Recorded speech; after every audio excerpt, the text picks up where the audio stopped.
Welcome to Shadow Stories from Midway Tabletop. This episode is Goblin SKÜM, a MÖRK BORG game largely about doom. Now, please welcome our players and myself. I'm Marty Kaplan, executive producer of Midway Tabletop and the Dungeon Master, more importantly, for this Goblin SKÜM adventure. And here we have 4 players who wanted to dwell in a doom world for a while. And why don't you introduce yourselves? Ken, you are a wrathful type, I see. Yes, I am Haru, a fang deserter. I am clumsy, but dull-witted. That will help, I'm sure. Well, Jess, you have joined us again. Foolish, but brave. Is there a difference? There's no difference. I simply love dwelling in the darkness and making my eyes really big. Yeah, that's me, Jessica Gloom. Should we go through characters now? I'm down to do it. Yes. I'm playing Borda, a heretical priest. I come from the secret Berg and Crypt Church, and I am hunted by the 2-headed basilisks of the one true faith. I can be found raving in ruins, traipsing endlessly down dusty roads and desecrating cathedrals by night. I've got chronic athlete's foot. I stink a lot. Yeah, not great. I cannot tolerate criticism of any kind, and I am pursued for manslaughter. There is a bounty. Just men. Just manslaughter. Manslaughter. Well, sounds like a dangerous type. Todd, welcome to the stream for the first time. So good to have you. Greetings and salutations. Tell us about yourself and your character, please. Well, I'm a GM that's worked with Marty a number of times. We've done some creepy and somewhat zany adventures like Savage Love Boat and the Dukes of Hazzard one, which I can't. Oh, the League of Extraordinary Gentlemen, 1970. And we also did The Prisoner. Yes. Oh, yes.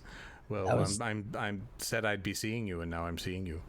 Yes. I'm here. So I will be playing Anthrax Raven Snatch, another heretical priest who comes from a secret Bergen crypt church, hunted by a 2-headed basilisks of the one true faith. Oh, the basilisks. Yeah. Prophets of Necrubel. Yes. Oh, well, all right. I can typically be found raving in ruins, traipsing endlessly down dusty roads, and desecrating cathedrals by night. We really are buddies. Some may say that I'm cowardly, but I'm also ruthless, so watch out. I also have 3 lost toes, and I limp. You've not found them? And of course, I'm going around the road again and stuff like that, and I'm whenever I'm trying to tell a story about and then there was the cat. Basically, I can't get to the point most of the time. Oh well, you must be the life of the party. So, yes. well, it's good to see you. And think now it's time for a veteran at this point, Mark Johnson. Hello, everybody. Hello.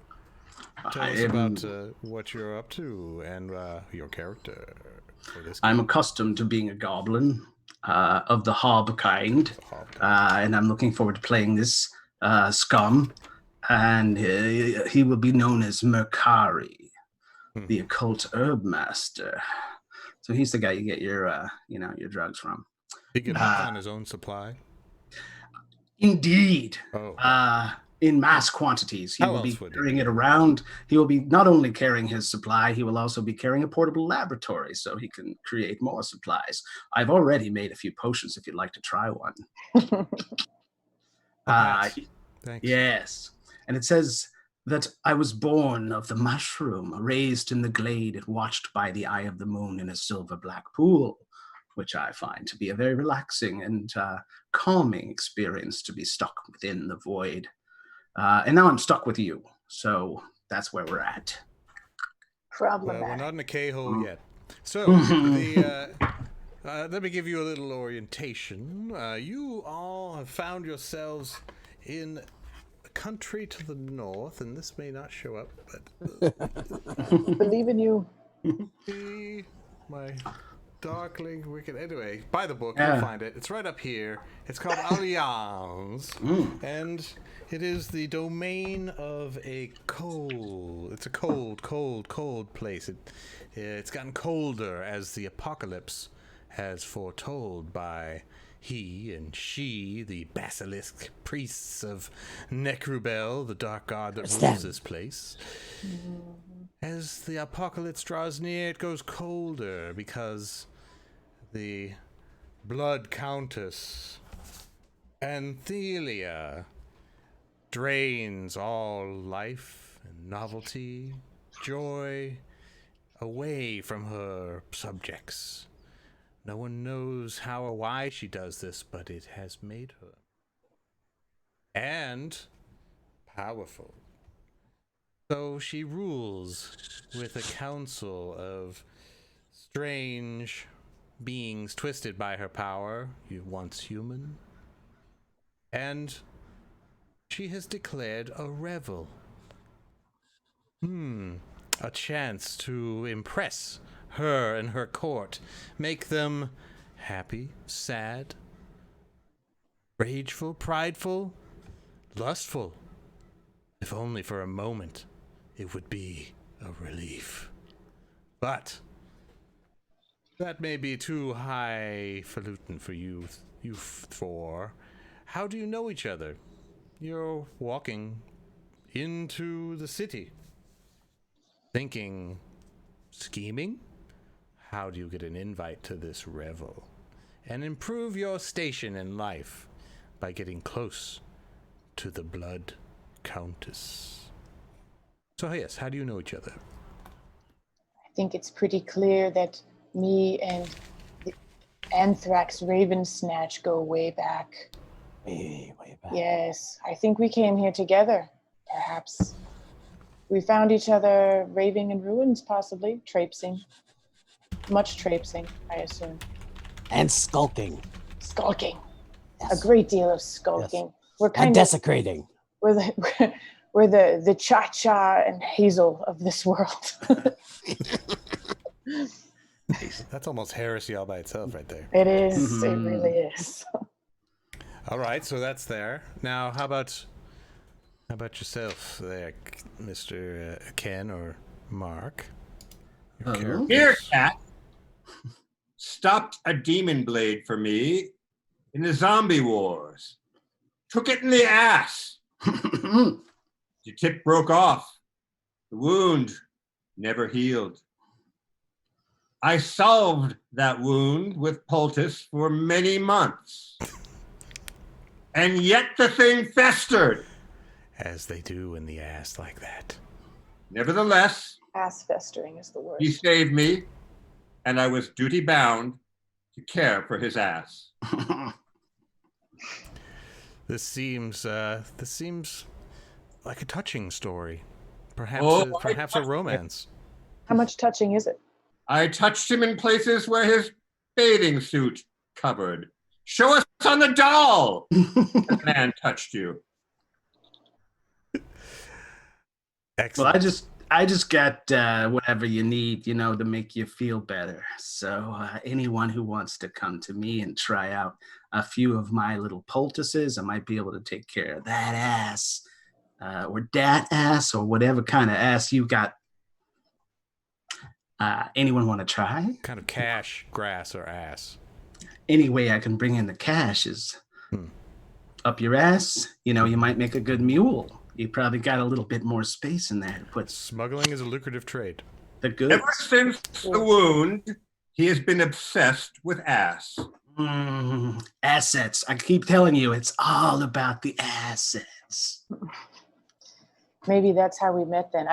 I'm afraid that my ass is so small it is concave, but I have an open wound on my liver right here that I can actually stick a small package inside of it and take it out again. It's not difficult for me to do that. So if our goal is to smuggle drugs into the revel, I think that if you come to the priests of the secret Bergen Crypt Church, you'll find yourselves in business with someone that has a pouch wound, sizable pouch wound, if you're willing to share the profits.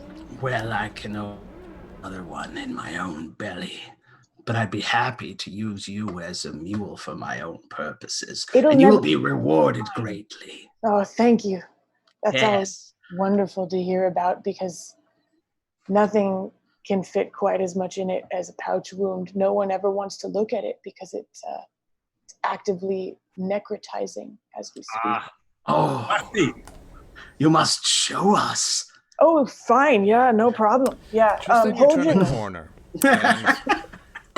We'll have to leave this touching moment for later.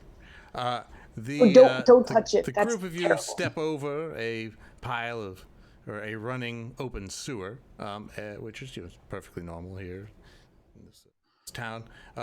And against the black spires, you see the moon rising. It's a rare, clear night, starting to be cold. And you see down the street a group of people who seem to be jeering and crying, and there's a fire going. Do you approach? Georgia, Customers. there's a fire over there. That half a chipmunk that you and I had. We can roast it and it'll be delicious. Oh my God. Pull it out of your little wound. Yes, so yes. I can have it and feast. Hold on. Just peel the scab off of it. It's not part of it. Oh, it's gonna be so Oh my delicious. God, I can't believe I Oh. forgot. Chipmunk, this is gonna be delicious. Oh, I can feel the putrescence. There's a clack of cobblestones, and your discussion of putrescence echoes as you approach, and you see more clearly what it is that's burning. It appears to be a troll that is tied to a stake. It's some sort of trophy, and it's still alive, burning alive. And the people around it are cheering and throwing things and laughing and drinking, celebrating its hideous fate. I find this stick and I put the entrails on the end of it and I start roasting it off of the troll. Oh, wonderful! It's tasty. That's going to be very tasty. And as you Make do sure that, you before sunrise, or they'll turn to stone. You'll break the tooth. Do they have a spit that's hard on the dog teeth. to turn the troll so that they get all the sides? Oh, I'm afraid it's vertically. Those are very hard teeth. Oh, my and so, if you don't mind, take a quick roll, each of you, to perceive. So you're going to use your presence rating. Roll a d20 and add or subtract your presence modifier to it. Oh no. This is beyond my science. I know. I'm going to roll it for you. What's your presence there, Ken? Again, you are speaking an arcane tongue, sir. On the sheet, abilities. So on your character sheet, you'll have an ability. And one is agility, presence, strength, and toughness. Plus one, sir. Oh, well. All right. You managed to achieve a pretty simple thing. And what the rest do you get? 12 for me. I've gotten a simple 10. Or 10. All right. Well, I'm sorry. Makari, wondering perhaps taking a close look at the troll to see if there's any interesting ingredients that it might. Indeed. Troll's blood perhaps is very regeneration and sizzle and be wasted.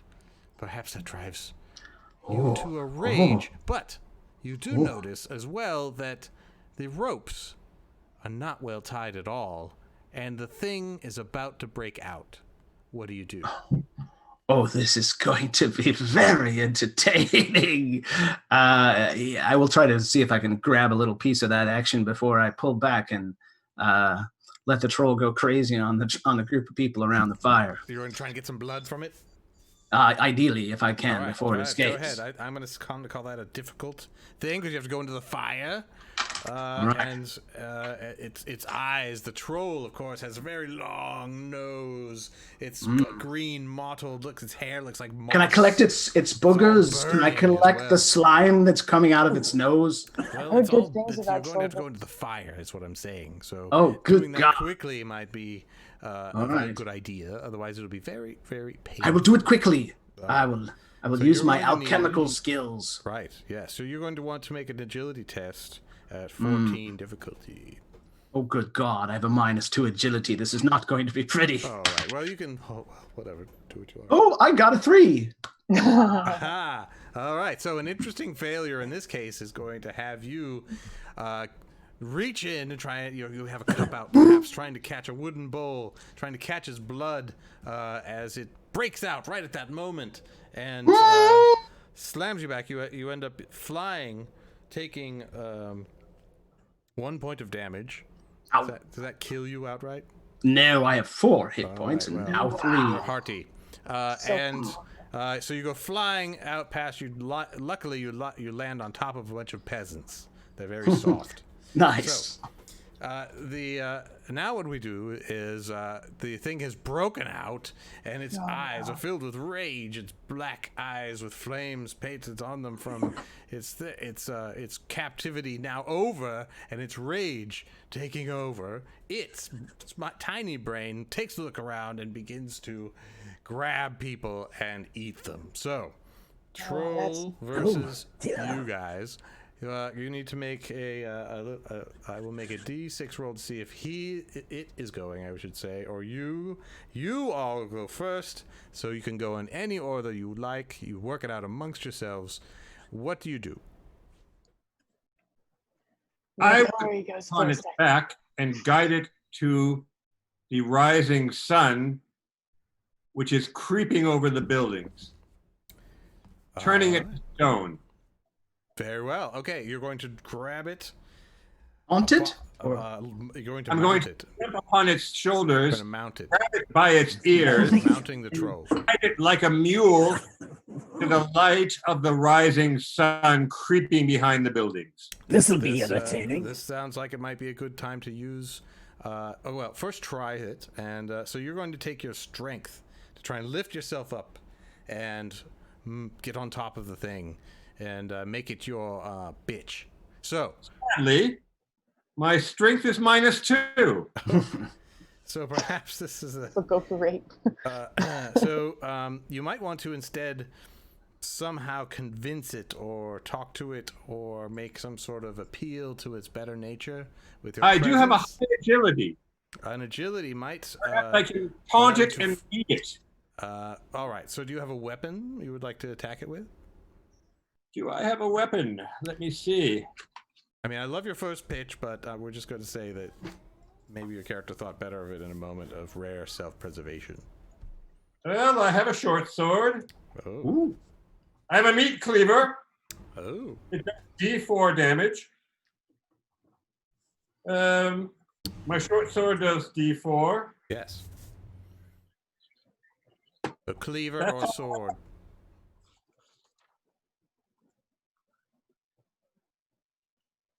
Cleaver? Well, perhaps I can take the cleaver. Well, no, I'm not sure what a cleaver will do against a troll. You can chop it. I suppose I could chop it in its tenderest bits. You've got 4 hit points. Why not try? I will chop it in its tenderest bits, perhaps severing the organ, which I will then carry towards the rising sun. The troll, attempting to regain its severed regenerative organ Right. will chase me into the light and be turned to stone. All right. Well, first you got to cut that big dick off. So, Yes, this is my plan. wield your cleaver, sir. Roll your d20, which I'll roll for you, and then you have a -2 to strike. You say? Yes. Sadly, I have missed the gym during the plague. All right. You attempt to strike with the cleaver, and the shadows play across its crotch, and you manage to just not quite hit the mark. But good try. Good try. Can I scream Now out in order what to else do we assist? do? I'm going to attempt to assist my not at all friend and say, a troll. Clearly, the man with the meat cleaver was hoping to carve you up and serve you for dinner.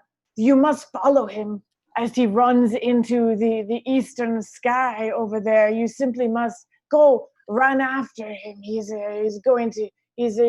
like a butcher. Go for it. You're trying to convince the troll to chase after. What was the name of your character again, kid?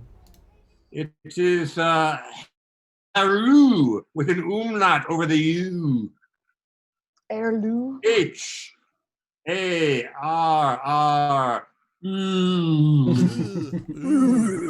Haru runs and Borda. You decide to convince the creature to chase. To follow him, he's got a cleaver. There's only one thing that could possibly mean. Listen to Borda, she makes good sense. I rolled a 15 with my presence. All right. The tiny brain, the addled by fire and smoke inhalation, not thinking straight.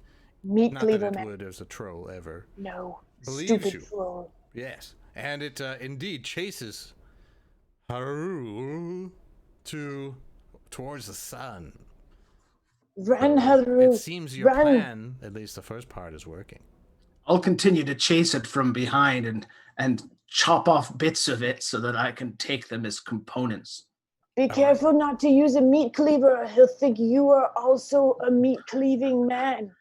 No, I have a simple scalpel will do. I can cut off the little nobules that hang off brilliant. of his... It'll never be confused for a butcher's implement. Oh, no, not a scalpel such as this. This is a great conversation we're having at a distance here. You're running really fast. Yes, I have a very high presence my voice carries. It's Very far. Make your strength roll with your scalpel. All right. Okay. I got a 7. A 7, you're swished through the air and you do not strike the thing. Anthrax. I skulk around from behind. Hold on. I'm not talking right now. Yes, you are. I skulk around from behind. Oh. and I'm walking up and I'm like chewing on my entrails and stuff like that. And I'm pulling my my grappling hook out of my sack. And as soon as the troll hits the light, I'm going to grapple its feet to keep it from being able to flee. Yes. All right. So you're going to. Okay. So the troll runs and gets struck by a god's finger of light coming down from the heavens, and it immediately tries to turn around. So you will then take your opportunity to strike by rolling a strength test. Strength, and I have a +1. 12. So strong. And I roll a 20. So it's a 21. Nice. Well then, you get to tell us what happens. All right. As I swing the grappling hook. Wait, I'm not actually talking right now. Yeah, that's fine. I swing the grappling hook and it goes around its things. And as a matter of fact, because it's so gnarly, the barbs rip and flail skin from its body, and it flies over in Maracai's direction, and he can try to catch some of the bits of gobs, and then the thing wraps around his legs, and then he turns slowly to stone as he's thrashing, and he's trying to flee. He knows that he's caught, and eventually he freezes in a pitiful, sad, trapped state. Fucking troll! Damn dirty trolls. Well, yes, indeed, that all happens, and you, Makari, get a valuable piece of troll worth 10 silver. Oh, before it freezes, before it turns to stone, I managed to grab a nub. Yes. Yes. Yeah, it flies and you catch it in your bag. Nice. Take a mallet and knock off its janiker. Oh, I'll take a piece of rock too. I'll use it as a mortar and a pestle. It'll have magical properties. Wow, all right. That makes sense in a disgusting way. Always Great. nice. All right, so you have defeated the troll. The townspeople are grateful.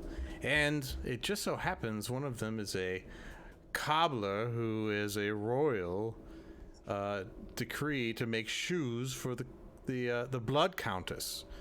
And he comes up, he says, "Oh, hello, I was almost crushed by that thing's Giant Johnson, and I want to say thank you so much. You seem to be very capable, and I think that the Blood-Countess would like to have you as guests, as opposed to I'm a simple cobbler. So I have this invitation. Would you like it?" Well, that's convenient. Will there be canapes? Oh, yes, I'm sure there will be all sorts of foods and entertainments. Why, thank you. Give it to me. It is mine. I am the one that trapped it, and I am the one that gave the kill. It'll be my glory when I come up. It's true, Anthrax. Your practice with the little rope lasso thing has really been paying off. You did great. You really did a wonderful job. All that time practicing with those trees on the road, man. Great job there, buddy.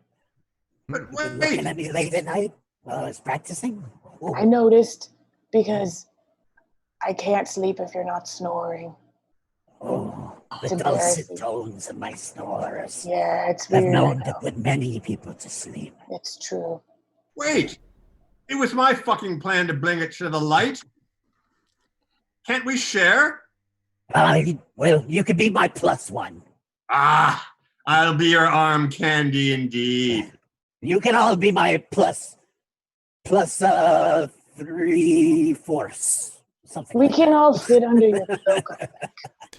We can hide go under like It will get you all admittance. we can stack under like a giant great cloak if I sit on your shoulders, and it'll be really fun. Exactly. We And can all go, form the head. there you go. See, he's got the idea. He's got the picture. The human centipede. Yeah. Wait. No. I was on board until that part, but I don't know. Less on board for that part. But yeah, up until that. I believe you said that. Sorry. I believe you said you had multiple invitations for us. But of course, mine is the largest and most shiny of them all, isn't it? Yes, that will get you all four into it with one invitation. So we don't have to wear a giant great cloak like we're stacked on top of each other. Like I'm not Nope. saying no No, to that you pitch, just but bask in my do what glory as I do what walk makes you happy, forward. I suppose. I mean, No we've only got centipede? about 3 days left, and then the world No ends. centipede? to be Three. honest, I would actually be a lot happier if I was sitting under a giant great cloak. But What is this 3 days left that you speak of? Oh, the prophecy, of course. The prophecy? Of the basilisks. Those cursed basilisks! say not of the basilisks. Oh, well, I'm Quiet. sorry. Are you not of the Anthrax. Necrobell religion? I guess not. You're heretics, aren't you? Tell me more of this prophecy you speak of. Oh, well, it's the final seals are opening, and the eschaton is being immanentized, and all of the signs point towards the end of the world. The world! I've got to That's get back to where my I keep family. my stuff! I've spent too long already harassing this poor troll. He runs off. The end of the world? Not again. I Yeah, swear. sales are up high for the next 3 days. No one gives a shit anymore, so they're happy to take whatever I can offer them anyway to take them out of this mess. I think that at least the two-headed basilisks will be too far away to follow us here. Don't you think? They are far to the south, it's true. Far, far to the You south. hide amongst royalty. Yes. And eat Maybe canapes at the end of the world. canapé. Hey. I've never had even one canapé. Or is that the single form of canapé? Or is it canap? Canapi? Canapé. Canopus. Catapus. I look at the note. Does it say like formal dress or vile rags? What's the preferred? It says the Blood Countess. You're formally invited by the Blood Countess Anthelia to a revel, and it's got her seal on it in wax, and it is. The wax is gray, the paper is gray, and the writing is barely visible because it's also off gray. She badly needs a designer. This is terrible UI. Can I heat it up and reveal the text? Is it like magic paper? What the fuck? So you hold it up to the light and you can see it. Yeah, try to see the moon writing or whatever. The moon writing. Yes, So no. is it- So yes, the you know the way to the castle. It rises like a white tooth, but in the black basalt of the city of Alliáns. It is utterly beautiful, towering. Spikes adorn it, and adorning the spikes are the heads of those who have failed to entertain Anthelia. There it is. Your finger? See it above. So you walk up the streets, and about halfway there, you could definitely see the road, the main road curving up. All the people in the town are waking up as the morning dawns and the clouds roll in. It becomes a gray day. But interestingly enough, you come upon a man who seems to be painting quick portraits. He's a street painter. He's doing caricatures. He has some paintings hanging on the walls. And, yes, you walk by and he... You there? He, is I painting. want you to paint me the great troll slayer. Oh, well, he turns around and he's got a vicious weeping scar across his face. He's shockingly ugly and he smells like pus. And he says, "Oh, you want me to paint you?" I already have. And he points towards a painting that you hadn't seen before, and you see yourself in the painting being crushed by monstrous things. "Would you like to buy your portrait?" he says. It's not very good, is it? I think I know you. Everyone's a critic. You look just like me. You've got a weeping wound. I've got a weeping wound. You have paints that tell the future. I have a bag of rocks.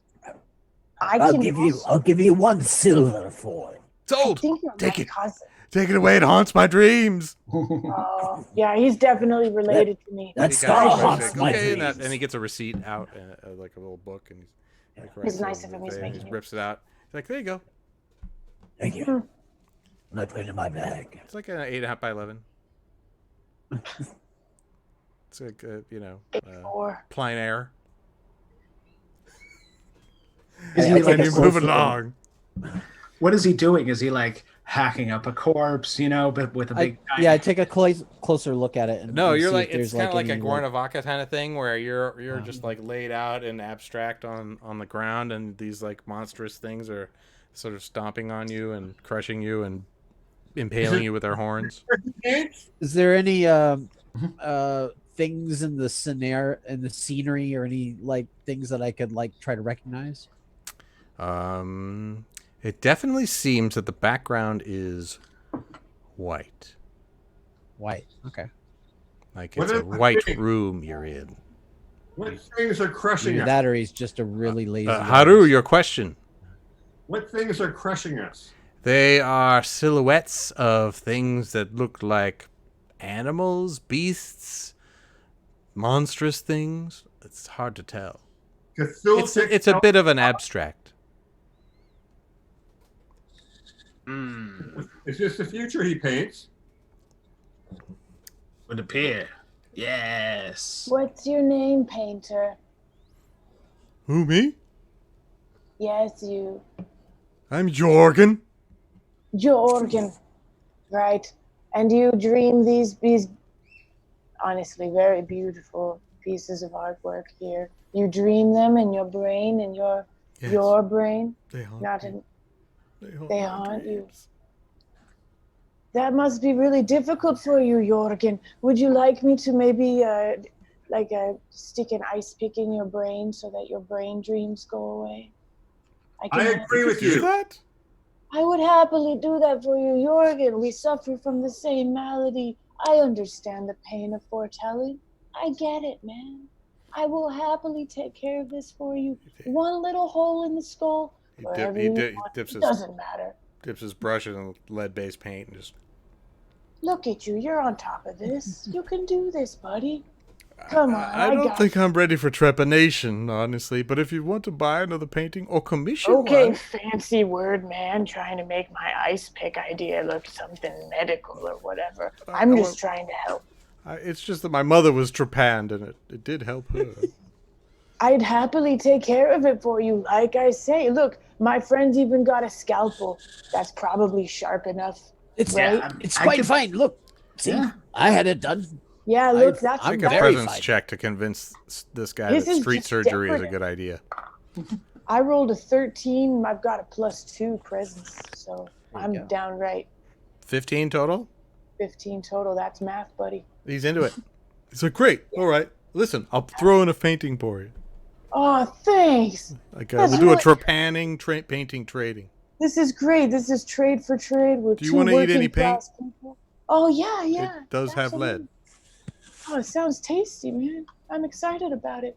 Hey, Mercari, can I borrow the sharp thing that you have? Because I don't have anything sharp. Oh, you don't want me to do it? I mean, I'm an expert. He sits down in his portrait Great, chair. I'm not at all. I was just pretending before. So, yeah. Oh, no. You think I haven't done this before? That's great. Look at that. We're putting together people here, buddy. Jorgen. People. Yay. Aren't you excited? This is great stuff. People helping people. Oh, yeah. All right, I'm ready. All right. I grab him and just shove him to the ground. It's just cut into his head as brutally as possible. And just no concern whatsoever for his skull or anything else. Just stab him in the face. Stab him in the face, stab him in the brain. Or do you miss the brain? Well, I guess I'll find out by you rolling. Your aim using presence. Presence, all right. This is going to be... Street surgery is really hard, so this is going to be a 16. All right, I got an 11. Okay. Do you want to spend an omen? Sure, I'll spend an omen. Does that mean I can roll again? Yep. All right. I mean, I kind of want to kill this guy, but... I want to kill him good. I want to kill him right. Mercari, don't forget that. We're the good guys here. Wait a second. Okay, Are that's we the baddies? 16. We're 14? great. 16? We are Yeah. great. You Plus fucking 2 do it. Oh my god. Yes. Okay. So you have some cool drive a glyph on his spike. forehead? Sure. You just like drive a spike into his brain, and with complete happenstance, you pierce the tumor that was growing in there, and it just so happens to be the right, artery in the tumor, and it drains out, doesn't kill him, and totally fixes his Holy shit! All right. the pressure. I told you we're the good guys. Was pressing on his hypothalamus, making him have futuristic visions in his dreams, and having to paint them or go insane. Well done. All right. A good deed shines like a bright star Well, it was Yeah. kind in a of an dreary accident. world. Well That's what I done. was gonna say. Right. Well, trust me, I'm a herb master. I'm not like an herb novice. So the only thing is, that you know this, because you did pretty well. If you pull it out, he'll die. Pull the scalpel out? Yeah, it's got to stay in there. Leave it there. I'll leave him Look, with the scout. How are you? How are you? He's like, whoa, I feel so much better. Oh, that's wonderful. Oh, Yeah, you're gonna have to leave that there. We'll build a little bit of. Can we do something cosmetically here? We can. Does he have any clay? Yes, we could build a horn, and Artist, like you can do it. yes. yeah, I mean, he's got like oil rags that are kind of. Yeah, they're filthy. Sure. Why Filthy. not? Now that we have done this kindness to you, could you paint us one more painting, but perhaps with us and a baseball mitt and a ball kind of going right past it like I just missed? His dad is there. Let me Make it so his see. dad Let me is see. still I mean, there. I feel that my talent has been unleashed. So he gets his paint together. He like whips out a painting so fast that is this fantastic caricature of you. It's like your idealized self, except there's a baseball whipping right past and you just miss it. I missed it. But wow, you look great. Looking at the. He's like, here you go, thank you. Thank you, good sir. Yeah, That's sorry about the doomy thing there. I think it's probably legitimately your future though. This one's better. I like this one more. So, shall we take this as a gift to the Blood Queen? I'm gonna take the best painting off of his wall, whatever one looks like the biggest and best looking, and I'm gonna say, "Hey, Jorgen, you don't need this one, do you? This one seems superfluous." You can take what you want. Go ahead. I feel so much better. Thank you for saving my life. I always really wanted to believe that I was a hero on the inside, somewhere, and I feel like we've really connected here, Jorgen. So I'm gonna take all of these actually. Please, Thank you I so don't. much. Yeah, I don't need them anymore. I can always make This more, of one's course. great. This one's really What great. does the best one look like? Can you describe that, Borda? The best one has a beast on it, and the beast has so many eyes that it's impossible to see if these are just the silhouettes of their eyes shining out from the darkness, or if this is the leaves of a tree as seen from below and lit from behind.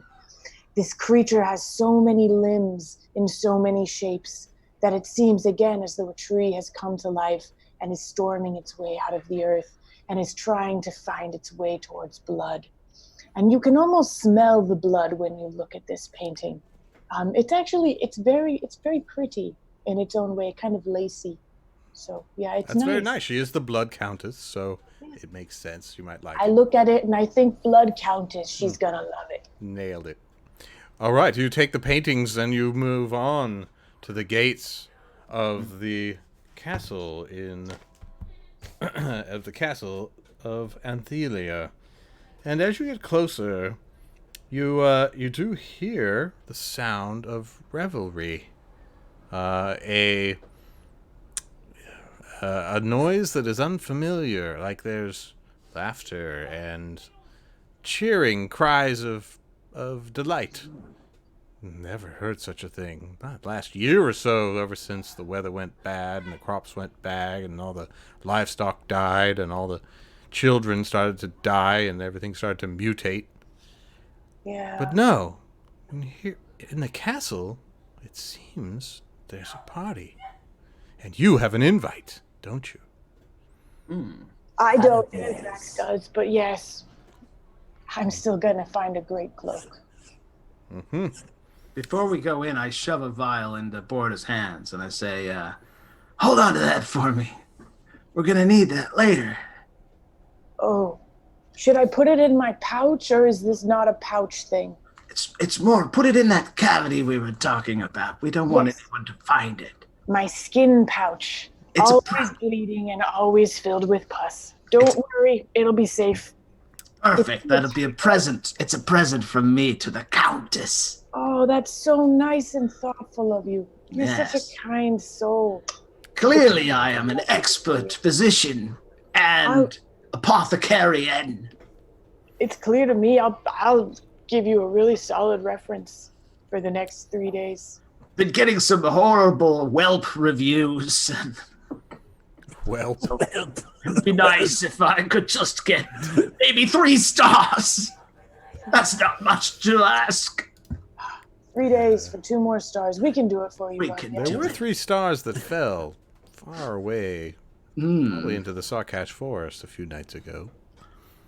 But that's neither here nor there. So you approach the gates, and of course, like any gate to any wealthy royal place, there's a lot of hawkers all around looking to get business with the wealthy or even not so wealthy ones that are going to petition on a normal day the court or the royals themselves who want to pick up a little something before they go into the castle. So, is there anything that you all would be looking to spend money on? I clearly need a great cloak. A great cloak. Ah, you do find a cloaksmith? Cloaksmith, Smoke love cloak. it. Smith. Cloaksmith, indeed. My yes. cousins actually came from a long line of cloaksmiths. I know all about that. I'm looking for a really ostentatious one that's worthy of the revelry, with braids. I'm hoping for braids. Yes. Like a. Made from the hair, shaven from the pubes of virgins. I don't think there's another kind of braid. So yes, I think Expensive taste. that's a clear win for me.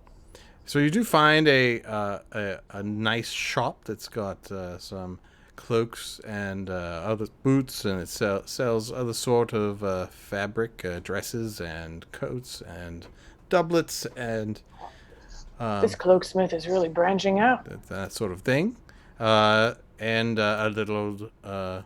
an older lady comes in, her hands strangely pierced with needles. It's sort of sticking in all directions out of her hands. Comes, says, "Hello? Oh, a customer. We haven't seen a customer in a while. Are you looking for any finery, my dear?" I need a very ostentatious cloak. I need something very big that I can hide other people underneath of, preferably. We're I know, not doing that plan. I know. I just Okay, think it'll be well, we have a Capturing nice- children. She we needs have to a nice capture food. some children and We hide have them. an Look, invite. Excellent. Well, we do have a nice velvet cloak here. It's only 100 silver. It's a fine, got mink trimmed, suitable for royalty. and I can fit children or small people underneath it without much difficulty. We can take it out. Wonderful. And Wonderful. Anthrax looks over at like this hideous looking, like the latest, hottest, tackiest rage looking finery that's in town, like something plaid with jingles and bells all over it, you know, something that looks totally, goes, This is fantastic. I'll take it. Oh, well, that's good. You've got a good eye. It's definitely something that I'm sure would bring revelry to the revel, yes? Yes. Oh, yes. It'll be delightful. I'll be the belle of the ball. What a good pun. Oh, wow. I Customer service. require a codpiece of enormous proportions. Yes. And I We want get that a bigger request a lot. piece. So, yes, we It have cannot be cod bigger piece than for you. mine. Oh, well, dueling cod War. pieces is always a fun game to play in the parlor. But, so, yes, we do have cod pieces for you. These will be 40 silver apiece, and your bell's cloak will be 80. Very good. I will take it. you should try the tuna pieces. They're far more buttery. See, I've heard great things about the salmon pieces myself, but I don't know what I don't know anything. Really depends on the season. More salmon in the winter. I get Tuna it. pieces When it's cold, when it's warm, I see, I understand. when they're fat. So you make a transaction. She has difficulty counting the silver with all the needles in her hands that just keep bleeding. Oh, I could help you, lady. No, My no, darling, don't help. Don't help. I you need sure? this. I need, like... It'll be so simple to just cut your hands off and get rid of It's like with the scalpel. You Yes. keep things stuck inside of you, and hands. it cures you. I would prefer to continue If you- sewing. Here's Just Are saying. you sure? 40 gold pieces and a gold piece. Now, can you change a gold piece? Oh, yes, of course. Oh, very good. Okay, so tell you what, you take the gold piece, and then I'll take back this silver, and then you'll just give me back 20 more silver. That's fine. That's fine. Please take your goods. I need to go back and do some more sewing. If you're sure, it's not any difficulty at all. We just take the hand right off. No more needles. No, thank you. I'll wander on out and Do I manage to leave So the as place you, with the clothes wander and out, more You are more confronted. than I came up with? Oh, sorry. What'd you say? I was asking, did I manage to leave with the clothes and more money than I actually walked in? Yes, she's Yeah. Okay. she's in she's not in her right Short-changing, my mind. good sir. Excellent short-changing. Yeah, not hard. McCurry, you leave earlier, and go ahead and make a perception. Go ahead and make your presence check to perceive. Make my the presence street known. outside. 21.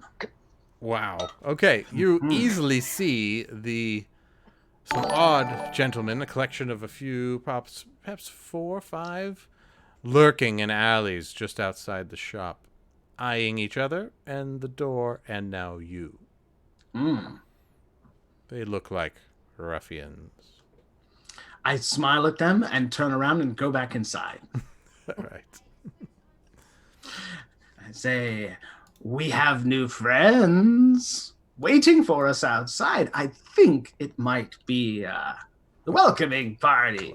Well done. Oh, and by the way, an omen has been donated to each one of you by Marcus Flores. Thank you, Marcus. Flores, Lord of this domain, has deemed us Greetings, worthy. salutations, Marcus. So add that to your total of omens.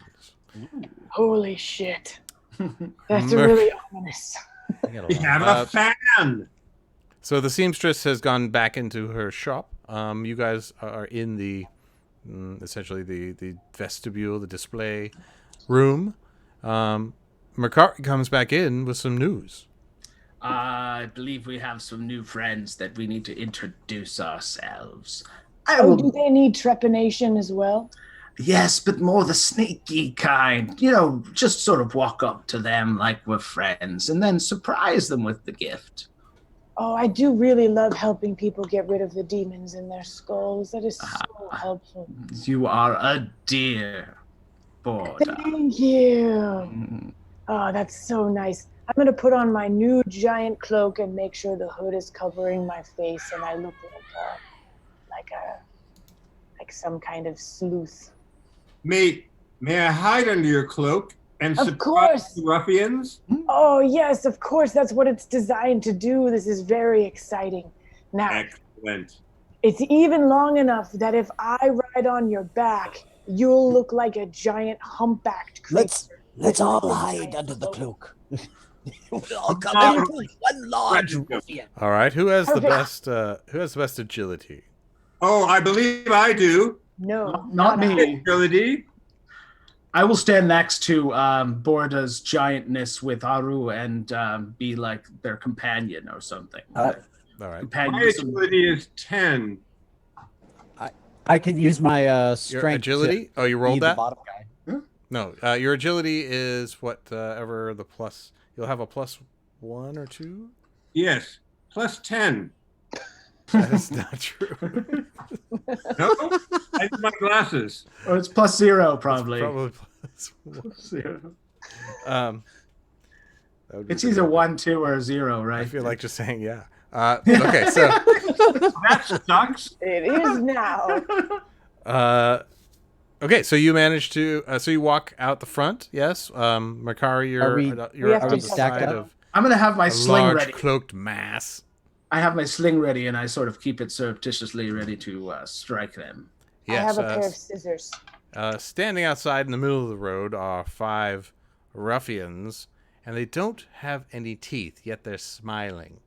Like really gross, toothless smiles. They do have teeth, necklaces all around each of their necks, and they have teeth on bracelets. They have little fobs that are lined with teeth. with their watches hang from their ratty vests, and they all do have knives in there. I got this. One Marty, hand, hold on. and then some sort of pliers in the other. And the biggest, nastiest looking one smiles his big, hey there, you look like you have some nice teeth. I say you give them to us. Wait, I've got this. I offer them. Nice. So Marty, you actually we're- have an external tooth set. Indeed, for just such an emergency. I've kept them for years, It's and the now ultimate it's bribe. my time. Yes, It's these are known. This is the Tooth Hunter gang, and notorious they are here in the city. This might just be the bribe you need to let them pass on by. So go ahead and roll your presence to convince these toothless ruffians. plus 10. This rolling is beyond my I abilities. understand. Yes. All right. The dog- We're rolling for this. Oh, a natural 20. Nice. Yeah, Nice. Yes. yeah. It turns out Built these stinking things for years. his jaw drops, showing you even more of his super And gross memory. now look. That's my grandmother's teeth. I've been looking for those for 20 years. You give those to me and you can go. Just hand them the tea. Very good. You hand him over? Yeah. Hand them over. Oh, his giant hammy hands are just shaking. His fingers like sausages. He looks at it. He says, "Boys, we're going to retire now," and they all just scramble away. Damn. Okay. Way to go. That was beautiful. You I loved defeated it. the Tooth Gang. All right, so With the power of love for grandmothers. grandma's teeth. Okay, so the road, the gate to the White Castle. So the granite, Ooh, hamburgers. the marble of the White Castle rises above you, towers above you. There are patrols above it, and again you hear the sound of the revelry inside. There are guards at the gate house. There's a door that is more regular size, and there's a giant gate that can be opened to allow carriages and such to enter. And the guards of the Blood-Countess are dressed in red uniforms. They have large furry red hats on them. They carry pole arms. They are glaive arms, and they stand at attention at the door. May I ask one question? Yes. Do they say, "Oh, Leo"? Oh. You haven't seen them marching yet, but Yeah. Kind of like that with the fuzzy hats. Mm. So I let is it Bardiella, or how do you pronounce your name? Borda. So I let Borda off on my shoulders because we were probably like walking up like stacked on top of each other like the kids stacked. Oh man, are you sure? I really wanted to. All right. Roll. Make a cool You entrance. want to do it in? All right. Yeah, I dude, hand think you it's cool. I the think it's the pretty invite. cool. Oh, thanks. We're gonna do this for you. Oh, this is so I hand you the exciting. invite, and Okay. and then I will speak for you. Yeah, So you that the move your voice mouth. emanates from Yeah. like the stomach. Yes. Yeah. Yeah, That's so. So you start moving your mouth, and then I'll I'll go speak like- for you. I'm ready for it. Whenever you're ready. All right. Okay. all right. So I- you I- walk, I- this I do a little giant, cough. chunky, To get my voice right. this giant chunky form sort of moves up, shuffles up, hiding all of you under it, and then the druid priest Makari follows next to you. As you approach, you are nearly run down by a cart driven by two horses, driving madly.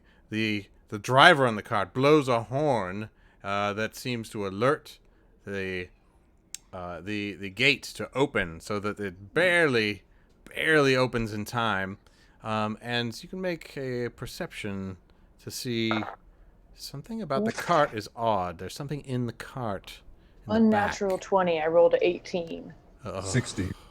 Okay. Plenty to notice that there is a cage in the back of this cart that has some sort of gibbering thing. And with a 20, you see it is a goblin. It flashes past you into the castle. And its shark nose pressed against the bars, its hands twisted by its mutation, gripping the bars, its red eyes rolling in its sockets.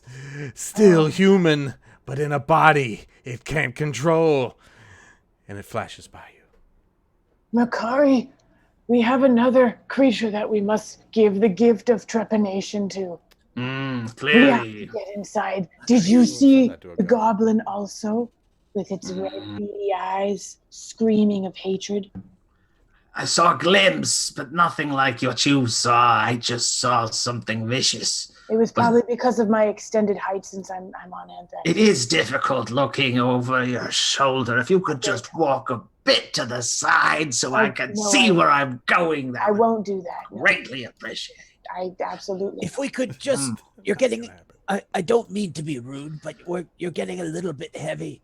That's incredibly rude of you. Maybe we could get up to this gate as soon as we can. I'm very hurt by your words. You approach Andrex. the gate, and we will take a 10-minute break and see how it goes after that. We'll have to stand on each other's shoulders all 10 minutes. All right, well done. You've made it through the city. You've got your invite. Yay. And now you're entering the castle of the Blood-Countess to attend her revel. I wonder how it will go. I wonder. We'll be back in 10 minutes, everyone. See you then. See you then. I reign above ye, saith the gods of justice, whose power is greater above the firmament of the earth, in whose hands the sun is as a sword and the moon as a smooth thrust of fire. Lift your garments in the midst of my vesture, and tuck you together in the palms of my hands. You feast thy garments with the fire of gathering, and beautified your garments with exploration. My neighbor Lord, govern the holy one, and deliver to your rod, with the ark of glory. All by you lift up your voices, and bear obedience and praise to him that liveth and triumpheth, whose dominion is like your own cannot be. Silence is a throne in the midst of your palaces, and runs amongst kings, earth is righteous. Move therefore, know yourselves, confirm the mysteries of your faith. Be friendly unto me, I am the servant and the Savior of God, whom worship I.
Hello, everyone. We're back. We have folks come back in a moment, and we'll begin the second act of Goblin Scum.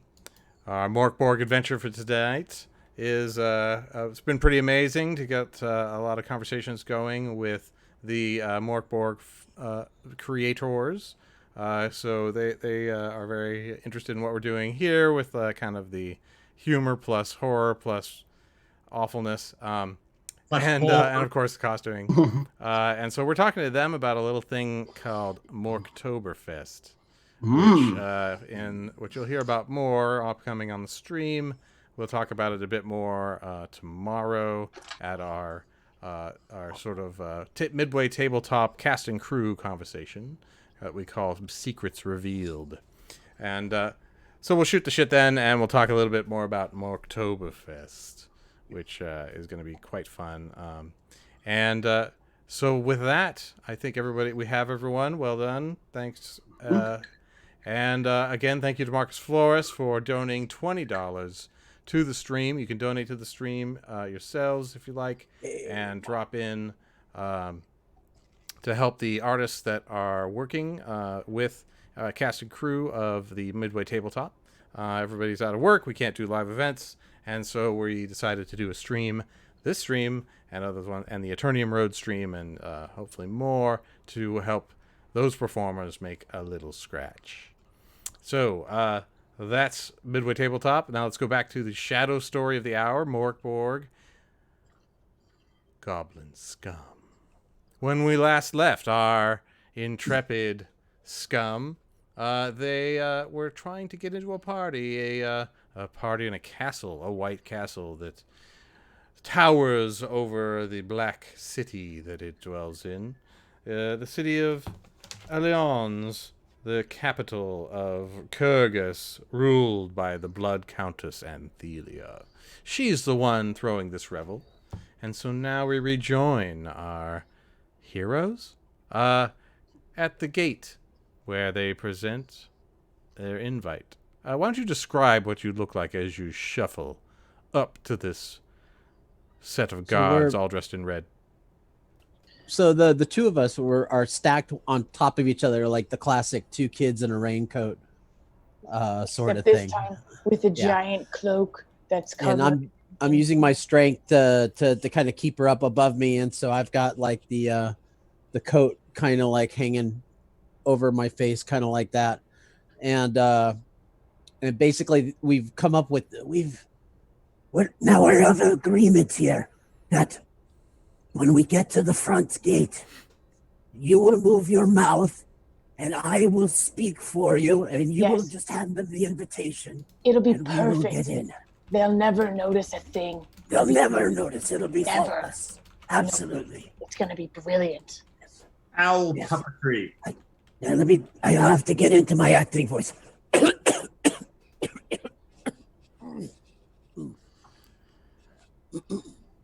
Okay, I think I'm ready. Perfect. Does everyone else want to describe what they look like too? I will stand near the back, trying not to let anyone notice how bad I smell, because I haven't had a chance to take a bath in a few months. So I try to keep some distance behind, looking a little less dirty than before. I've sprayed a little something so that the dirt is kind of half off my face. And the rags that I was wearing have been tightened a little bit, just sort of brought in, just, to try to look respectable, but he probably looks like a piece of shit for the most part. You do have a belled cloak. Oh, no. Who has it? No, I don't have. Yeah, he's got the cool one. My bad.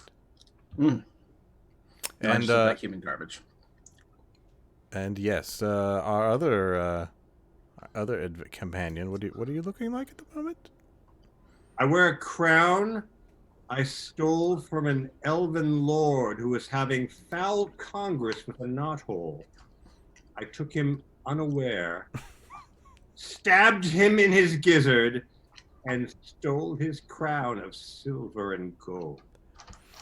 I will become royalty for this banquet. Impersonating royalty, eh? What is? Are you going by a different name? Sir, elf stabber in the back while fucking a tree.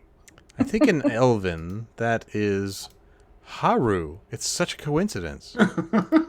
Amazing. It's incredible how that means Very that when in minimalistic Elven. language. Elvish is very minimal. Yeah, it's very. I mean, they pack a lot of information into They do. each word.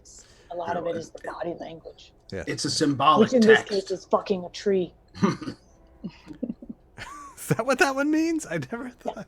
It's like that Butthole Surfers album that has, like, instead of songs, it has like little illustrations for each of the songs. I highly recommend that.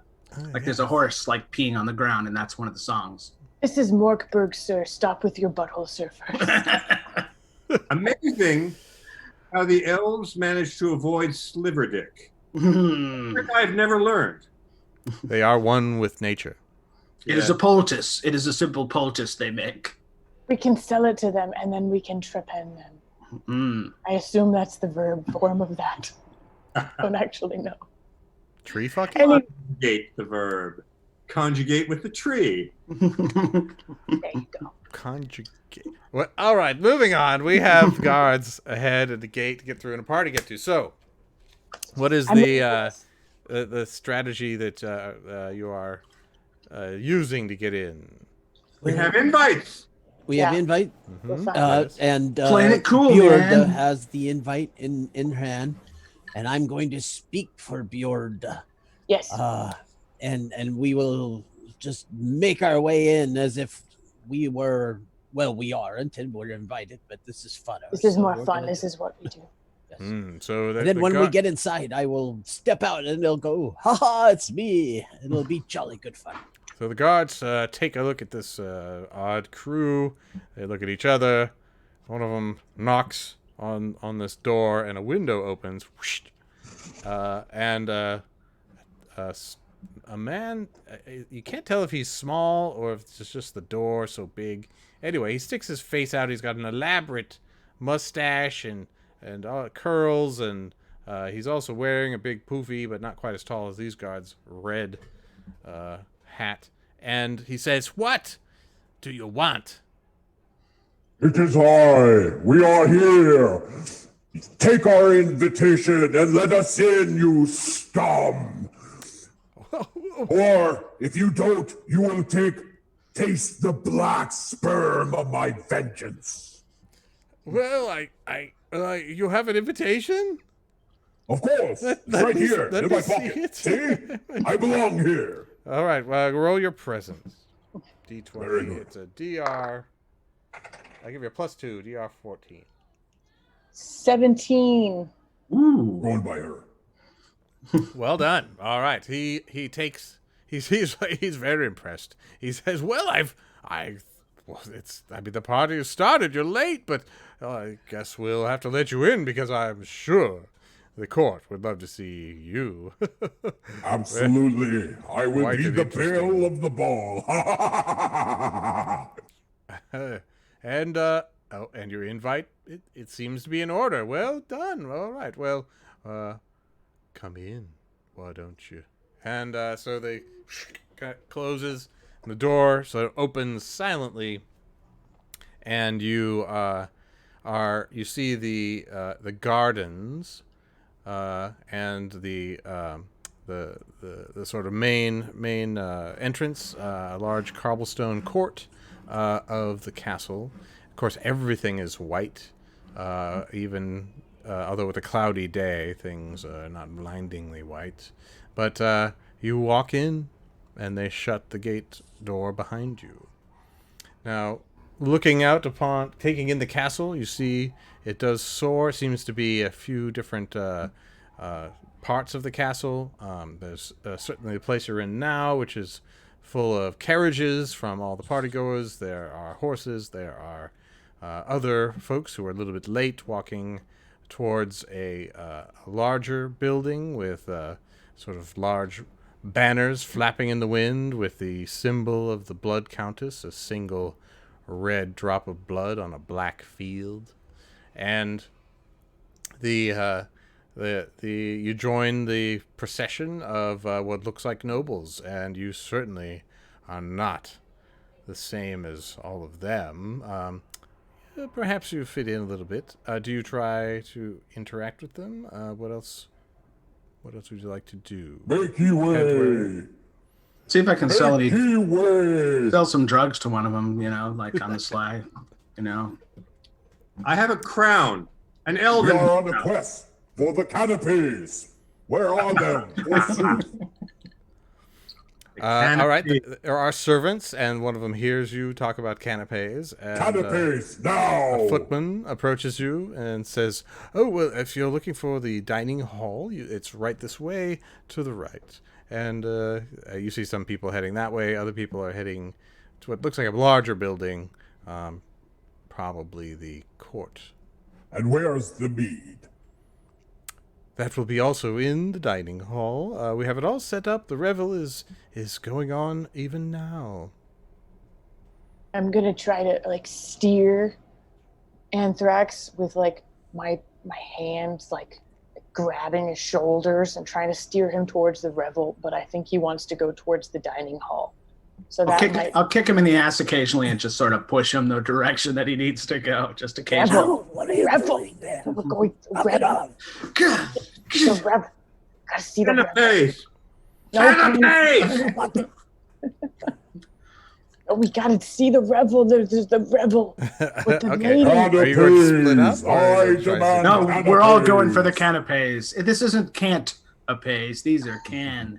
I'm the only one that wants to see the revel, but unfortunately, I do not have control of my feet at this time. Right, you're riding Those on top. rebels over there, they do look delightful, but I'm going to get a canapé first because I'm so big and so hungry. Fine. Excellent. So one thing you do notice is that the carriage that had that box in it, Yeah. it's The troll stinking the goblin. it's, Yes, it that we seems must- to have pulled all the way up to the entrance to the castle, the revel, the where the ball seems to be being held. We need to free the goblin. We need to free the goblin from his own brain. Like So- I did with the troll before. Well, Yeah. So those of you who are learned know that goblins are not good things to have around. Why They're would trouble. we want to They release a infect filthy goblin? other people. Nothing but and turn them amusement into to see it die. So Goblins if are you, like brain zombies. Those cursed goblins are going to fuck up all of the canapes. No. Not if we no. eat them first. Yes.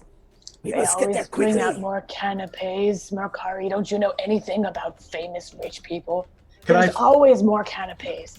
Could I spike the canapes? you We need to have find to them kill first. the but you- goblin. Yeah. We All have right, to so japan the goblin. with that, you head towards the dining hall. The hall is actually a large tent that's been staked out in on grass. That's part of the interior courtyard. Of course, all the grass is dead and brown. It is and also frozen. So it's essentially taked out on the frozen tundra. And this causes a lot of mud because, of course, as you put a tent over frozen ground, it melts the frozen part and turns it into mud. And so there are lots of footmen who are very busy putting down carpets and replacing carpets as they sink and get muddy. And it's not great. But they do what they can. And you walk in squishily into this very well-appointed tent. It's well lit with all sorts of torches. And before you are giant trestle tables of a feast. There's every kind of food you can imagine. There's Canapes? canapes indeed. Canapes set upon serving wooden stacked plates that are all available for you to eat. And there's tank barrels that are being filled with beer, should you desire it. There's fine wines, hard liquor, everything you'd like is all here. By God's teeth, these canapes are delicious. They are as ambrosia from the teats of Venus. Indeed. I'm getting off your shoulders. I need some hard liquor. Check the canapes to see if they're poisonous. All right, make a roll using your presence. Presence. This will be I got a 19. 19, so they are absolutely not poisoned. Can I make them poisoned? Well, wait. You can make. I believe your character has the ability to make things. Have some concoctions that he can make. I rolled already. One of them is a hallucinogenic potion, which I gave to Borda and is now in her body somewhere. And the other is spider owl soup, which will make you climb walls for 30 minutes. That sounds fun. Perhaps Literally, or just like in your brain? No, well, we'll see. I think it's DM fiat there, but I'm happy to serve. Would you like to try the soup? Perhaps you I can. don't eat. Yes? Perhaps you can feed the poison to that fucking goblin. We'd have that goblin climbing the walls. That would be very entertaining, actually. It would be. I will bring the soup towards close. First, I'm happy to offer if anyone wants to try the soup before I give it to the goblin. And then the goblin isn't here, of course. You're in the dining tent. It will basically it's a potion that will make you climb. You'll be able to climb walls like a spider. Yes, I'll try it. All right, all right. I give it to those two, and that's I'll hold. I have one left. I'll save it, and I'll let them run around and have fun with that. All right. As you walk around the tent and you gobble all the delicious food here, people are talking. There's all sorts of nobles. There's servants. There's various in between. There's merchants and tradesmen. All that sort of folk here, and they're gossiping about various things. So you hear something about are we? So the sort of group of merchants is saying like, oh, it's so droll. They're saying, is she dreaming us or are we dreaming her? It's such a beautiful thought, don't you think? And then you move on. Another one saying like, I hear the latest prophecy from she is that the world ends in 3 days. And everyone's like very concerned, looking scared. And then one of them says, well, I guess it's time to short the futures on the market. World ending, time to, you can make money on anything. Am I right? Cheers. And they all cheers each other. I'll put a cheer up as well on that comment because that's definitely along my lines. I'll kind of look at him with a little bit of a wry. Yeah, business is going well for this particular market. Mm-hmm. Mm-hmm. At this moment, I think the party is getting a little dull and it's ready for our great jest and jape. So I scooch Björd off my shoulders. Because she's tapping me because she wants a heavy drink anyways. Mm-hmm. And so I scooch her off of my shoulders and then I pull back the trout and go, Ha ha! Yes, it is I, Anthrax Ravensnatch, the great troll killer. All right, make a presence roll. What? Aren't you so relieved that I'm here? You thought I wasn't here, but it was me under here the whole time. And the joke's on you. But aren't you pleased for me to be here now? Let's see how pleased they are. Make a presence roll. Oh, shit. A 17. A 17? It's a grand jest. Oh, this must be planned by the kindness of the Blood-Countess. She's definitely making things so cheery here in these end times. Everyone claps, gives you applause, and then waits for the next thing. What do you do next? Ta-da! Tentacles are growing out of Haru's hands as the potion starts to take effect, and nice. Anthrax starts to become a bit more spider-like as the potion begins to. His eyes turn black. Wait a second.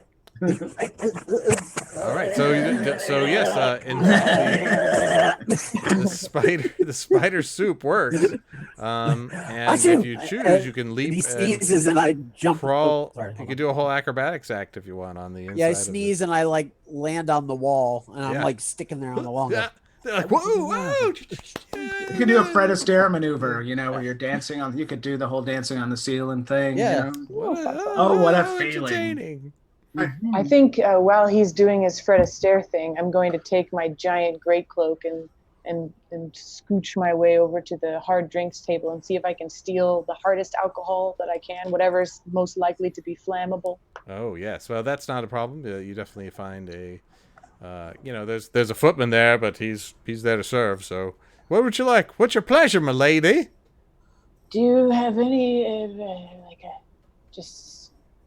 like a moonshiny kind of whatever is that? Yes, we got Something some that I grain. can sanitize my hands with, possibly. Yeah, Sarkash grain alcohol brewed right out in the hollers. We got that for you. Here you go, clunk. There's Wonderful. a nice bottle of that for you. Do you have another bottle of that? I would like a second bottle. I'm going to drink all of it right now. Watch me as I definitely do. Roll your presence to convince him to do that. I rolled a 6, but I've got He a says, plus oh, 2. sorry, presence. we need it. We just ran out. You're lying, but I respect it. Meanwhile- please don't tell the Duchess I did. I won't tell anything. I've been in your shoes. I've been in the service industry as well. Terrible times. You know, you've only got 3 days to live. You might as well just steal all the Sarkash grain alcohol you want. That's what the judge was saying. Why Just is that go for true? It's true. You can absolutely count on it. Everything and Oh, man. everyone you know is going to be dead in 3 days. 1, 2, 3. And you know what that means? Fuck this job, man, right? Why are you even doing this? Hey. All those canapes there, they could be yours. Spider soup, I mean, I'm really not Golden- worried about job security anymore. you shouldn't be. You should steal everything in sight. Well, okay, I'll just do that. And then he grabs a bunch of nice. bottles and goes out front of the flap of the tent. Bye, Josh. I assume your name was Josh. I'm going to start doing that to every service industry person that I see there. Okay, so you hear sort of some fanfare, like a horns being played from the ballroom or whatever the place where the revel is happening. So it may be time to head over there. A lot of people start leaving the feast, and they seem to be talking about, oh, the entertainment started. The entertainment. The revels. All right, You spoke guys. of the revels, did you not? I'll follow my spider brood wherever Haru and Anthrax go. I will follow along and continue to keep them medicated. Studying the effects of your potion. Yeah, I get a good view from the ceiling. Your stinking spell has transformed my hand into a form that cannot grasp a bottle or a flagon. I cannot drink. Don't worry, I'll help you. Let me hold your head, and I'll just pour this entire bottle of grain alcohol into it. Ah, That'll go fine. that's the stuff. There The you tentacles go. are an odd side effect. You know, it happens sometime. It's in the fine print on the bottle if you read. Perfectly natural. It's, All right. it's So the as you discussed, are you moving towards the castle? Are you going to go explore other parts of I this, heard there was large revels entertainment, going on, revelry. right? Wherever the I revelry. want to find the goblin. Let's free all of the Find servants. the goblin. All right, so you Yes. find the goblin. You Find the goblin. you move out, and then you go through a long gallery. It's a grand arched gallery with fine columns of white marble. There are accents of red as you move down this much taller, probably 3 stories tall above your head. A grand place indeed, and you walk down this blood red carpet towards a large crowd of people who are in a large dome that seems to be the center of the activity at the moment. And winched above the the crowd is that box, the box that you saw on the back of that cart, and it's wiggling, There shuddering. Zombie! There's something in that box, and you remember it was a goblin. Got to get that Exactly. goblin Do you out. want to let this thing out? Exactly. Well, I don't want to let him out. I want to free his brain from the demons inside of it. And the only way to do that is to put a little hole in his brain. Well, that sounds fun. We'll It's draw only him to the kindness. bars, and we'll pin him there. That's a So, kind thing to do. As you enter this large room, it's easily 50 yards across and down, all the way on the other side from the main entrance that you went in. There's also galleries above with a mezzanine where people are standing and drinking. And in the crowd, as you sort of pile into the room, there's a raised area, dais, with a set of 5 very ornate chairs, and of course the one in the middle is the most ornate, all in white alabaster. And sitting on those thrones are 5 worthies. You see in the center Anthelia herself. She is a wan, pale thing in red mink. Oh, she seems almost asleep but she's not quite. She's looking around. She chats very lazily with the ones who surround her. The other 4 are seem to be her court, the members of the court, the priest who has a large mitre and red robes that are ornate and chased with gold, her spiritual advisor, and then the judge, a hulking person with wooden features, very stern. The general is on the other side of her, bedecked, a healthy man, very strapping, large, burly arms, bursting a military uniform at the seams with medals all up and down the breast, wielding a large saber at his belt, and the vizier is on the far side. She seems to be. She's dressed in fine silks, almost as if she was not from this northern land and from more of a southern clime. She has a great hat. It's like that. That shows that her style and dress is definitely foreign to this area, but she seems to be the 4th advisor. They are all chatting, and then the general stands and bellows, "Now it's time! It's time for our entertainment! Our poor Duchess, she needs to have more novelty, and where you all are going to provide it." He raises up a saber and is going to drop it. You guys have a chance to do something if you want. So you could look around, see what's going to happen. You can try and move around. What do you want to do? I am drunk then on alcohol and spider juice. I'm going to spider soup. I'm going to descend from the ceiling from the web that's coming out of my butt, and I'm gonna come up next to the queen with a long extended cigarette, and I'm gonna look at her upside down and go, "Have you got a light?" All right, so that's your plan. And so in the moments that you have to do anything, you are leaping up onto the ceiling. Is that? Well, I've been on the ceiling this whole time. I went into the room from the ceiling. All right, so you're climbing up and you get to the point where you're above her. Yeah. All right. So, anyone else doing anything? I would go ahead. I was just going to say that I'm going to walk in my giant gray cloak, looking as ominous as I can possibly pull off, as close to underneath the goblin as I can. But that's all. All right. And the other two?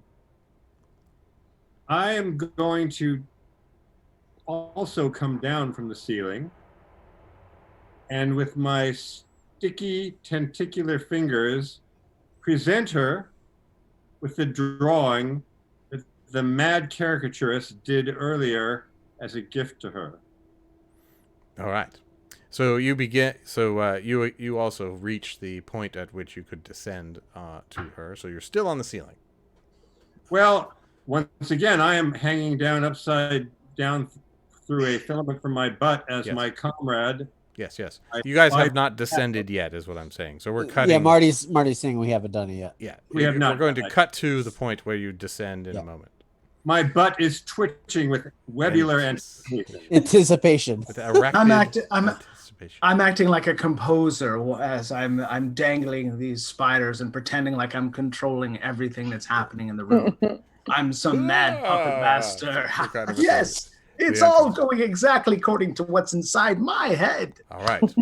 So the saber drops, and you hear the twang of crossbow bolts from 4 different corners of the room that hit the dangling goblin in its cage, shattering the cage and the goblin, raining goblin pots, goblin blood, goblin spittles, goblin bile all over the crowd, including you, Harmon. Borda, sorry. That was the last time. Yes. So you are coated in a large amount of goblin blood, and you need to go ahead and make a toughness test, DR 14. Wow. Look. I rolled a 12.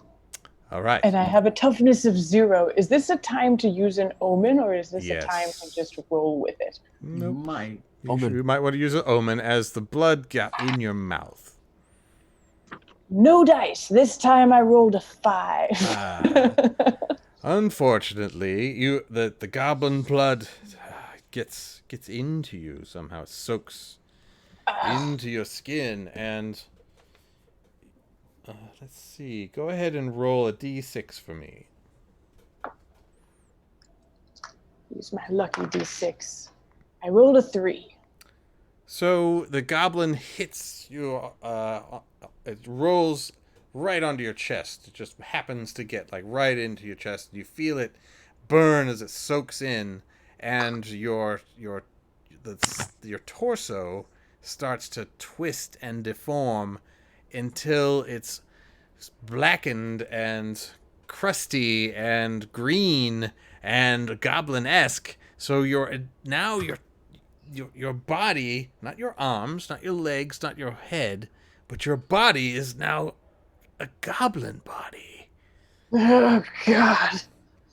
Underneath my great cloak? Roll a d4. Oh, shit. D4s. 4. You gain 4 hit points. Oh, fuck yeah. But your presence drops by 2. That's no good. And you are infected with goblinism. Shit. Filthy bitch. All right, Mercari, you are at the edges of the crowd, and so make your toughness test. All right. Your DR is 8. All right. And it's presence? Or? No. Toughness. Toughness. Oh, +0. I got a 2. Yeah, goblin Roll buddy. a d6. Feeling so fly. 3. All right. You are hit upon the torso as well. I become a goblin as well? And become a goblin torso. Yours is sort of, you grow teats, and your like 4 of them, privates like shrink a up cow? into your body, you lose what butt you had, and your spine twists like scoliosis. You get a hunt back, and so roll your d4 to see how many hit points you gain. Oh, but your presence drops by 2. Oh, I get 3. All right, Hit 3. points, and that's you a have gain? 3 additional hit points. Ooh, 6 hit points, and my presence is 0 now. But I'm tougher. Same. Oh my god. I do have a potion, by the way. The potion that's in her chest, just so we know, just for point of order, is it removes infections. It says that's useful. It must be dabbed right into the eye, and it heals infections and gives +2 on presence. So unfortunately, only one use. Yes. Who gets to use it. Yes. But so what we have big news, everyone. $30 donation from Marcus. Oh, it's for an encounter. Oh, too bad for you all. So the other two, however, are not. You said you are on the ceiling. You are not splattered by goblin parts, blood, bile, or other organs, and so you don't become infected yet. So the goblinism is rife. It's you see many other people pop their arms, pop their heads, pop their other arms, their legs, their torso. And these things seem to have they claw themselves. They attack other people. They don't control them. It's like all the goblin parts have their own minds and wills. Mercari, there's only one thing that makes sense here. We have to take all the goblin parts and sew them together to create complete goblins. It's the only way. Could be. You also non-verbal. See, so as you are preparing to drop to where the Duchess is, you see that she stands, clapping her hands in delight, more animated than you've seen her, and you see the people closest to her, their color, they've turned gray. Their color leaves their costumes, their flesh, the green of the goblin pieces. It's almost like she's draining them with her delight. And so you now have a chance to act, everyone. What do you want to do? And there's an encounter coming because Marcus Flores has decided that is going to happen. Let me roll in up control of our own senses, are we? Like, are we, when we're goblinized, are we like zombie frenzy? Or are we still? Oh yeah, your head is fine. Head is fine. Yeah, you can move your arms and legs just fine. It's just your body, your torso. All right. Okay. That seems to be undulating and twisting, and you're kind of walking like. It's like you can't control. You're having spasms. So, is it the pain of others that brings her this delight? It may be the pain of it. You can make or the delight in and of itself. Or the chaos, just the chaos of it all. You can make a presence check to understand what's happening here, like what the magic is. Do that. You roll a d20. I'll do that for you. And you roll an 18 on the die. What's your presence? That'll actually just do it. So perhaps it's the other 6 eyes that you have that give you this additional insight into what's happening. You can see into spectrums that humans never see. Indeed, something about there's a hole in her that is a maw almost, that is opening up and drinking the color and emotions, strong emotions, the fear, the terror, and that is delighting her, and indeed it's causing the others to become gray and tired and listless. Though her court, the judge, and the priest, the judge, the general, and the vizier all seem to be shielded somehow. They're not affected. Not affected. Well, it's my experience that when a woman has an open hole, which is insatiable, the only way to satisfy it is to give it so much that she passes out. I have my mortar and pestle, if that's what you're talking about. You are of a mind, sir. He hunches over and pulls out the stone gadget. And do we stop her? Do we feed her? I don't know. And his ears start to get all pointy and hunchy, and his nose starts to get not your face yet. Your head is unaffected. Oh, so far. Good. I think what the bitch needs is more chaos than she can even handle.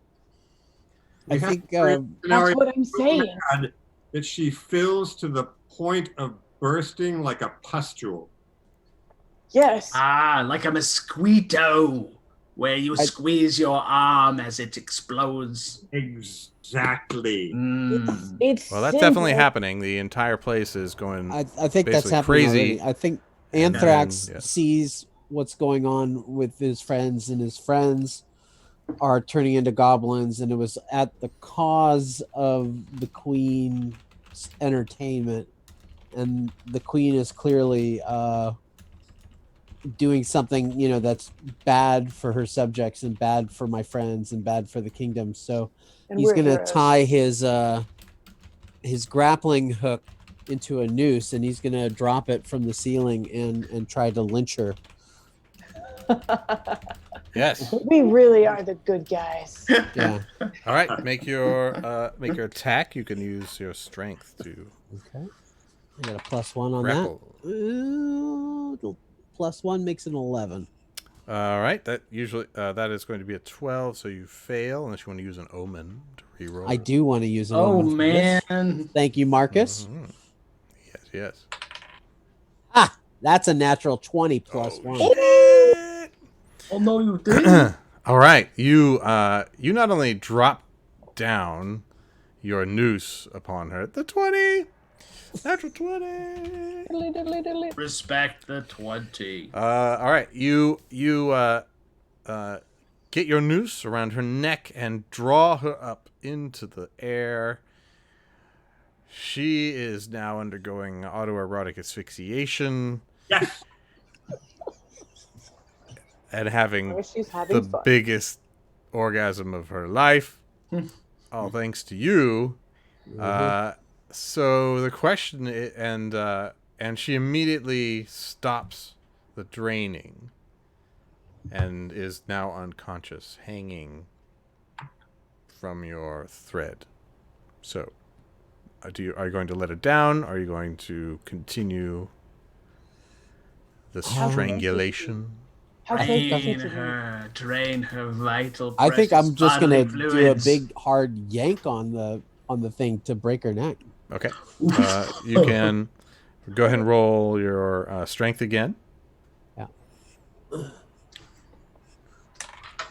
This one, not so much. That's a 5 +1. All right. And I don't think you have any omens left. Oh, I started off with 4 omens plus the one from Marcus. Oh yeah. Oh man. So I'm lousy with. So hell, why not do it? Do it. You've got the Blood-Countess at your mercy. All right, that's a 16 +1. That's a 17. Oh, all right. So you very effectively crack. You feel the crack through the connection that you have. Yeah, nothing bad's gonna come of that, right? Oh, it's gonna be fine. We're heroes. And we're saving the kingdom. And as you break her neck, paralyzing her, you can roll damage. So you can roll your probably a d6. D6, okay. Plus your strength. Well, shit. That's just a 1 +1. You want to use an omen? Yeah. That's gonna leave me with 2 left. Burn them. Burn the omens. Oh, that's a 6 +1. All right. So you managed to, break her.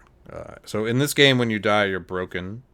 And she is an important character, so she's going to have PC rules as opposed to just being some mook. PC protection.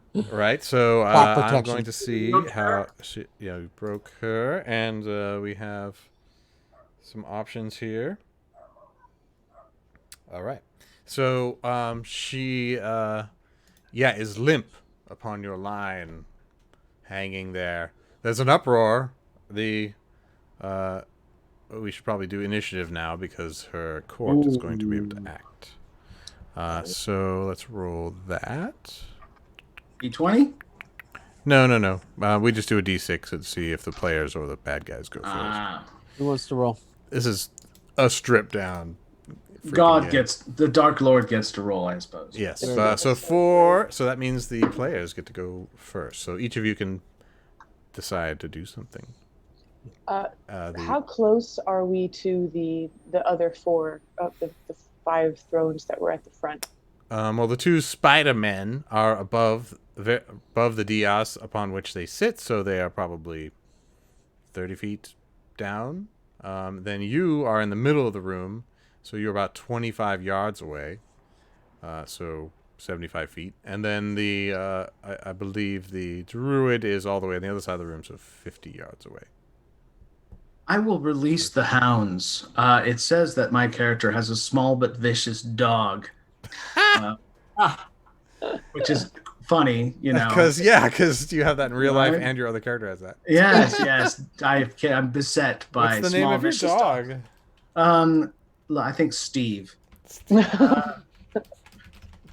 I let Steve out of the bag that I have. I have a bag of 10 normal-sized items. So I've been keeping this fucking dog stuck in this bag, like hungry and alone. Used to it. And He loves you. Dog bag. Yes, and I release him.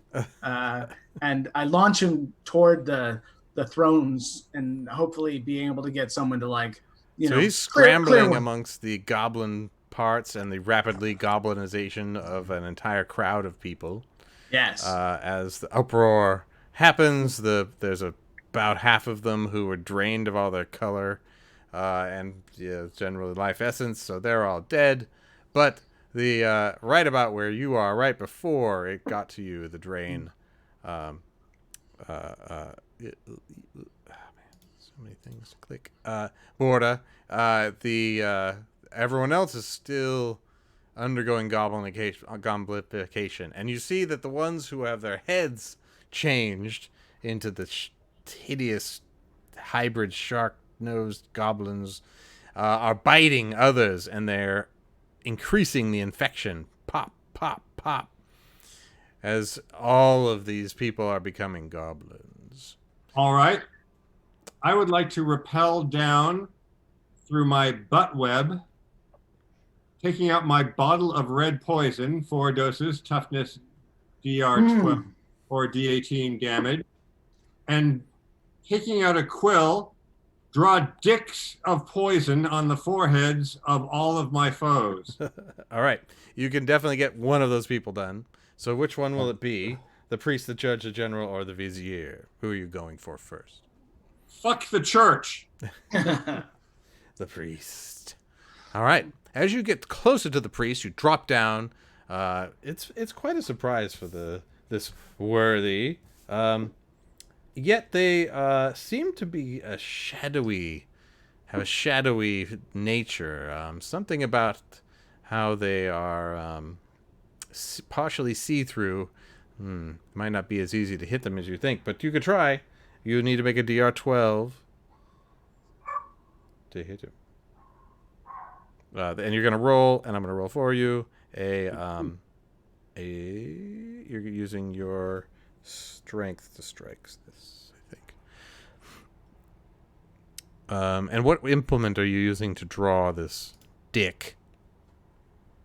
Well, I have a short sword, so I can draw it quite deeply. Nice. Covered in red poison.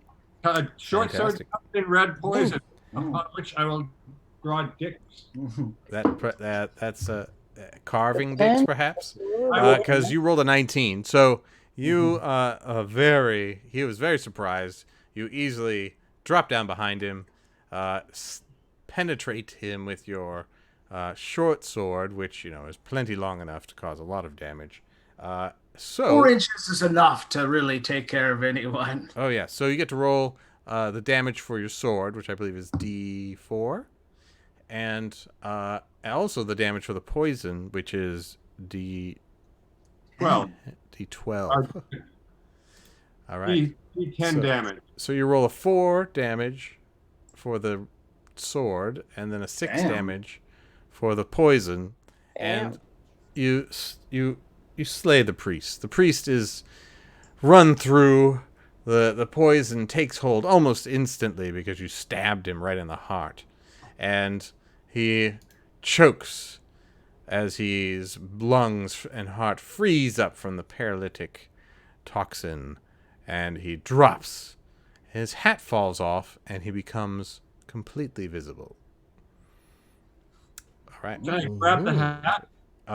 You can next round, if you'd like. Next round, yeah.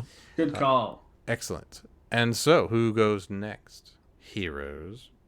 I have an idea. Go. Yes. Do some. I'm gonna take the queen, and then I'm gonna swing her towards a large pile of goblins, and I'm gonna kind of jig her a little bit to see if I can get a bunch of goblins to bite her. and then I'm gonna swing a big.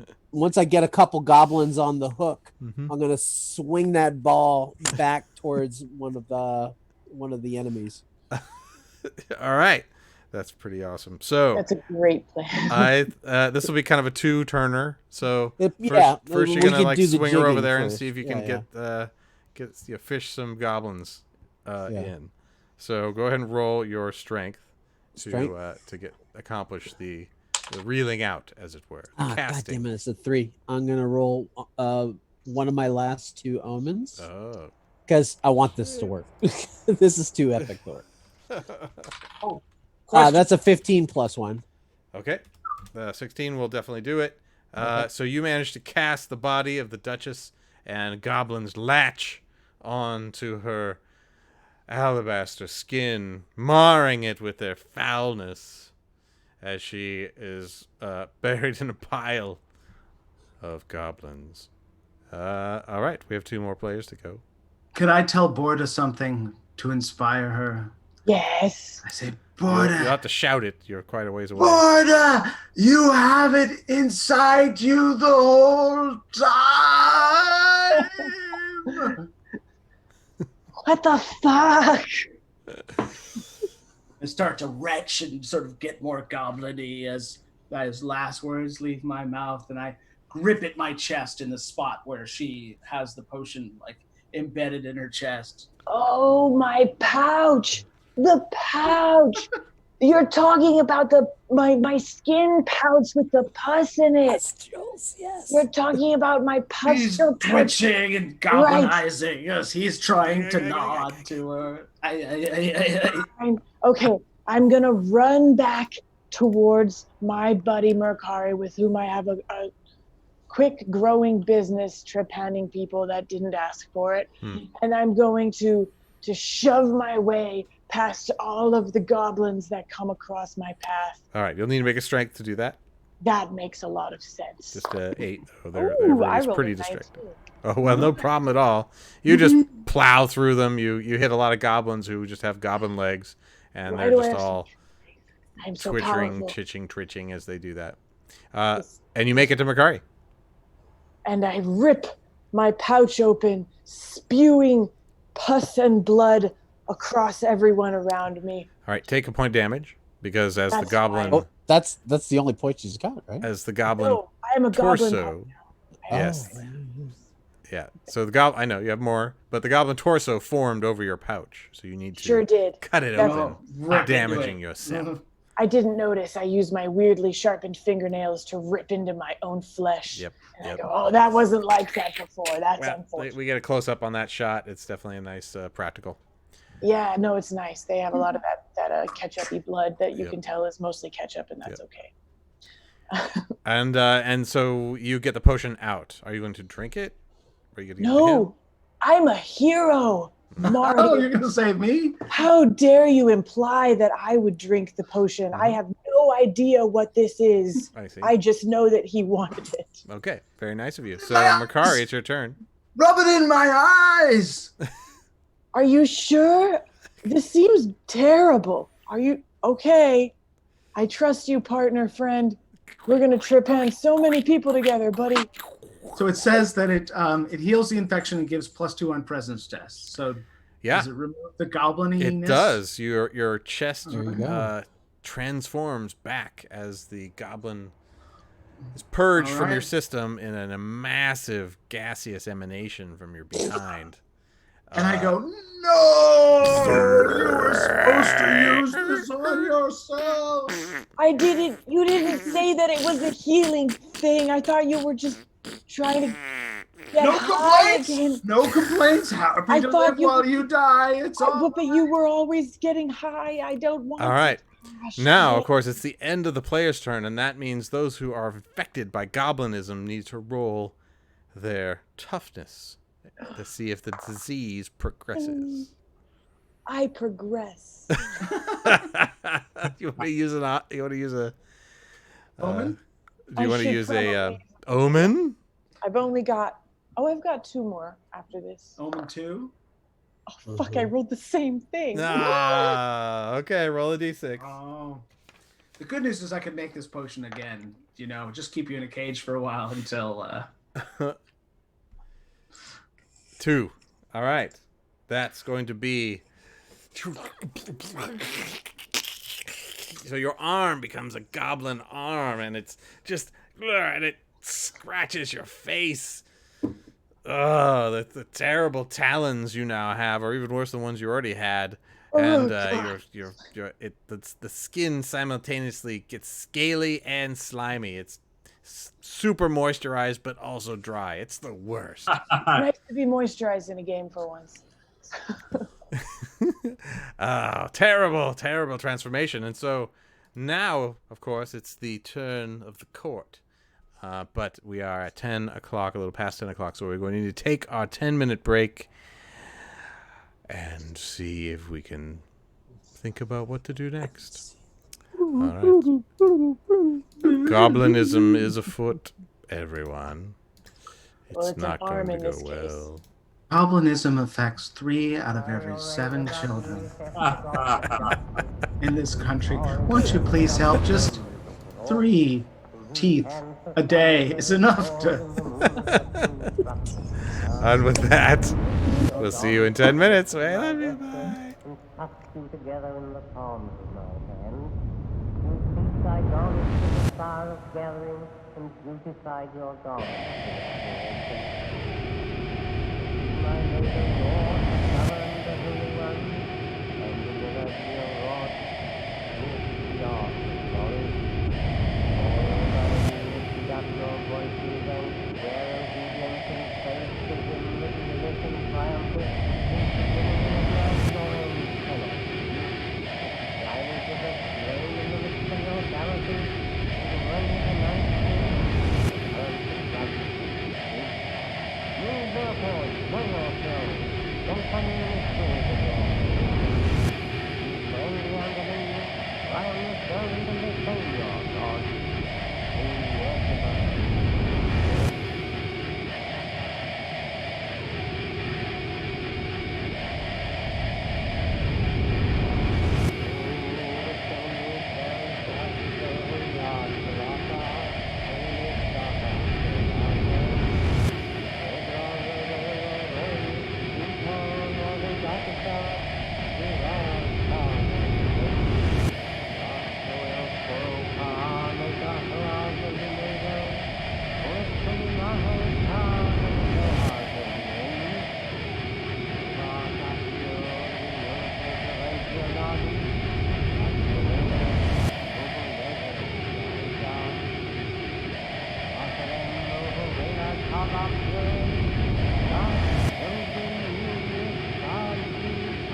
You can just grab it. Yeah.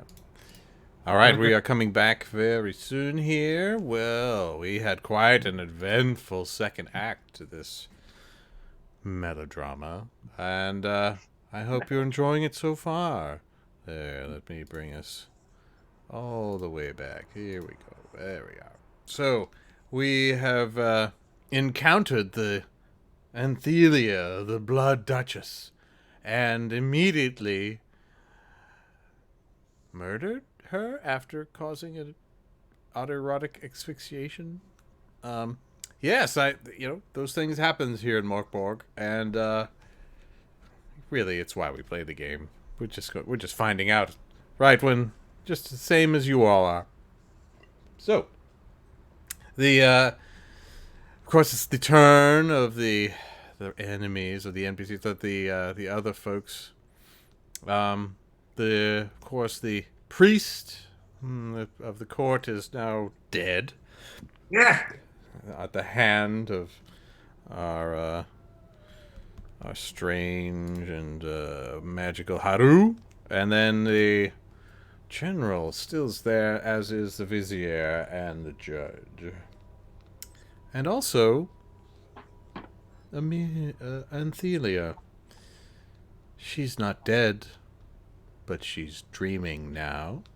And that causes quite an interesting set of problems. So, it is, of course, rumored that Anthelia's dreams change the world. And the populace dreads when she sleeps, because when they wake up, the country is different. And so now she's dreaming, and you all are very, very close to her, the center of her dwemer of dreams, as she, of course, been cast into a pile of goblins, and unconscious as she is, the power starts to flow from her, a rippling in reality itself, warping the goblins, the entire castle, you 3, 4, the remaining people who are still alive here, and it may be that she will never wake up now, thanks to you 4. And so you find yourselves in a different place. You are no longer... Is it real? Is it not? You're still in a white marble room, but there's no one here now, and it's not as big as it used to be. However, and there seems to be only one exit. There's a 10-foot high by 5-foot wide passageway that leads down some stairs. And you're all there together. You did manage to grab that meter, Haru, that hat. And you find if you put it on, you become insubstantial? Well, maybe a little transparent. Ooh. Probably harder to hit. And then if you pull it all the way down over your eyes and ears, you become completely invisible. He disappeared. Just so. Nice trick. All right. So now we are... You all may not be able to see this, but I will reveal a map. You are in a white marble room that is featureless except for this exit. And I'll show the people at home the stairway that you see. It seems to go down about 50 feet or so and turn to the left. Ah. And there's a door. Oh. I will race to the door. All right. Unabashedly. Yes, not even worrying about this strange new situation. One moment you were in the middle of a revel, and the other, you're here. Just go with the flow, man. Do I still have the queen on the rope, or am I in, like, next to them now? You do not. Yes, you're simply standing. Okay, before he gets through the door, I'm gonna go, "Wait a second, my friend," and I put my stones lay him down in a pentagram on the ground, and I start reading the patterns to determine whether danger lurks in the adjacent room. Ooh, omens. Oh, yes. Well, does danger lurk in the room beyond? It says the stones can't lie. Mm-hmm. Priest test presence DR10 to see if they are true, but after failing, they cannot test again until after the sun is set. I see. So I guess I'll roll DR10. Time to roll your ass. Roll your DR10. We rolled the exact same And character. I I rolled an exact 10. So Right on. All right. So The it alternate works. selves from different realities. He's from like Morg 2 and you're from Morg 1. All right. It works. Let me see what is beyond that door, because even I do not know yet. Try some of these mushrooms and you'll see through the doors of perception, man. All right. You, let's see. You see that. You see that there is no danger. It is safe. Go on ahead. Of course it is. And he's like just super high. And he goes, and he actually has in his equipment a metal file and some lock picks. So if the door is locked, he will try to pick it. All right. You investigate the door, and you find that it is not locked. It's a good wooden door that, yes, it's not locked at all. I'll crack it open. All right. Do you want to be stealthy? Do you want to be... Stealthy, because I have a -2 agility. So I think stealth is the way to go. All right. Go ahead and roll your agility. All right. I will roll a crit. I rolled a crit. I got a 20, so 18. But that's a natural 20. Oh, wonderful. So you find that this room is about 15 feet by 25 feet wide. okay. And there's a door directly to your right. However, right in the middle of this room, and it is not lit. So do you have any lights? Do I have any light? No.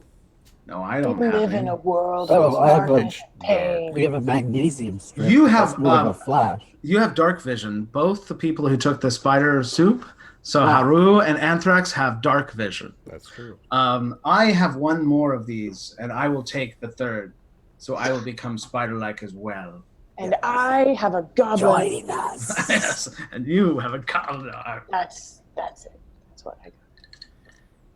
Yeah. So I can see in the dark. So Okay, so you see in the dark, and you see over at the far corner, over here, is a pile of goblins. They are all snoring. They're kind of very softly snoring. So you didn't. I turn hear it. around to the others and I go, shh. It's hard to tell how many goblins there are, but it's a pile. And I whisper to them to be really quiet in a really loud way, and then I go to the other door and I check it out.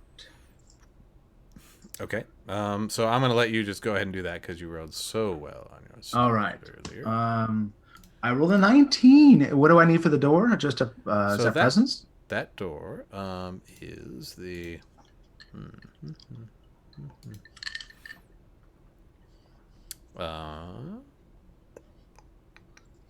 Yes, that door is the same as the previous one.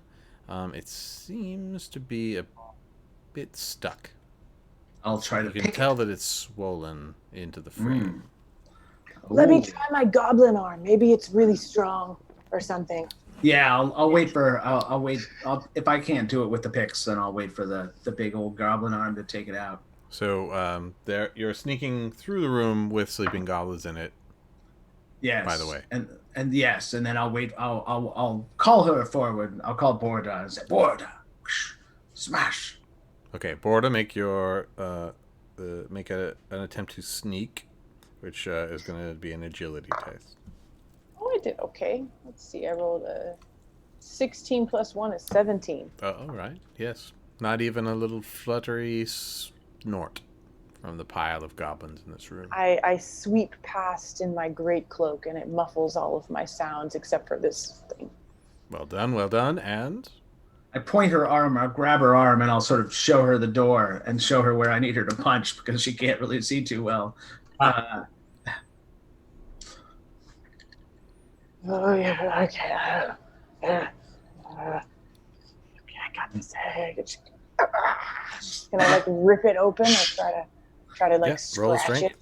Yeah, and can I help at all? Or Yeah, you should help. I'll help.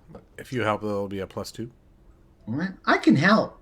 Now, my question is, are you doing this quietly or noisily? Well, I rolled a 3, if that informs you. Okay. Well, you bash the door, and my goblin arm did it. It wasn't me. yeah, your goblin arm doesn't seem to be particularly weak or strong. It's kind of the same. Just but it does have big claws. It's just stupid.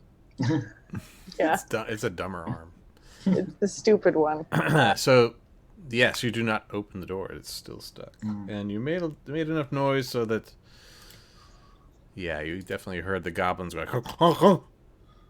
In this case, I would prefer to pull my mitre all the way down, insubstantial, and pass through the door.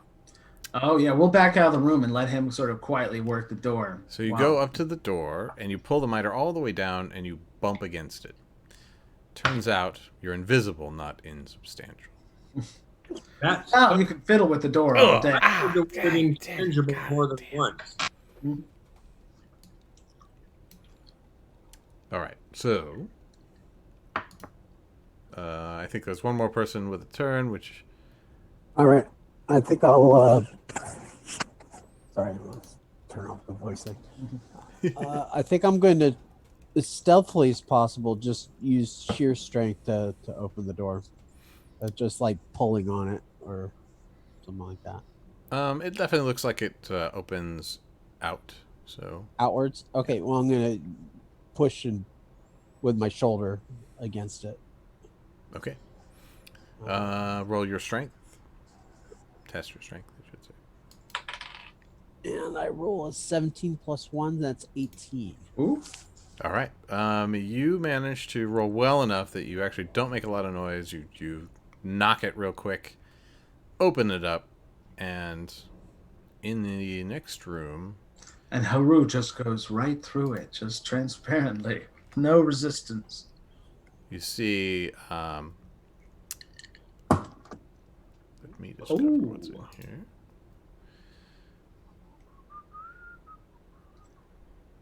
For noobs, this is old school RPG action. Oh yeah, they were dungeon crawling. This is we're dungeon crawling. We don't care how anyone feels. We're not trying to make friends. What do you mean? I'm definitely trying to make friends. I'm and everyone that needs it, and not to well, you try, but have we made any friends? We made a really good friend in that artist. So, you did make a one. That means a lot. You seem to pass through sort of an eddy in reality, and it is this room is not the white stone that you're used to, but rather a 15-foot by 15-foot room in a tavern.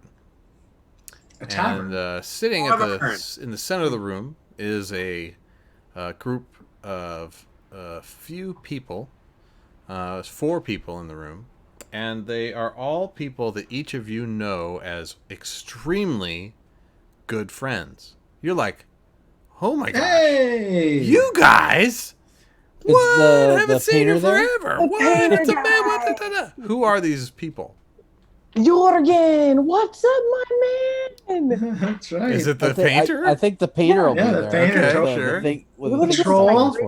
The troll's back. He's back.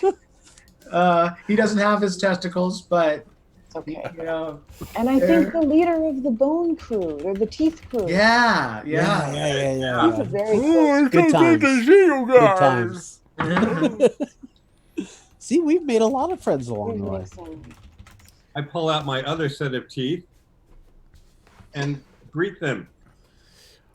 Oh my goodness, it was the best thing. Yeah, I just feel like you really made my day. And then the troll is sort of silently looking at his cards, and then looks up, and looks back at his cards, and just, it's like, are we playing or what? He wants his mortar back. There's a fourth person there that someone gets to decide who it is. It's kind of sad that we didn't include the cobbler, our only actual friend. Oh, sure. Cobbler's there. Sure. Yeah, sure. The There you cobbler. go. Now we got the cobbler. So, they are all in this room and just seem to be. I sit down at the table and put 3 silver pieces in. All right, you ante up. Mhm. The cards that they're playing with are a little odd. They are blank. Mm-hmm. On the back of them is the Countess, sitting on her throne in a stylized illustration. That's like the back. The ones that all the cards that they have are blank. I look at my cards and I look at them, and then I put 2 more silver pieces in. Okay. Let's see. They are going to the troll is dealing, puts down the cards. Everyone else goes ah, and it pulls the money. I go its wait, pile. wait, and I lay my cards down and go 5 of a kind. Uh-huh. They are all the same. It's true. Yeah. They're blank. It looks at your cards and looks at you and looks at your cards. And then it all disappears. And your coins clink on the To the ground. Yeah. It's got like you kind of you look down at the money on the table, and then you looked up at them and they were gone, and then you looked down and the table was gone. Jorgen. It was all a world of illusion. I guess I What are we missing here? awkwardly bend over and pick up my coins. So down the bells to going the jingle, south, jingle. Yeah, there's another door. that's not a door. It is Doorway? a portcullis. Ooh. So it's a grid of metal that seems to be down, and in the room beyond it, because you can see through that. Let me see, what is there? Another room.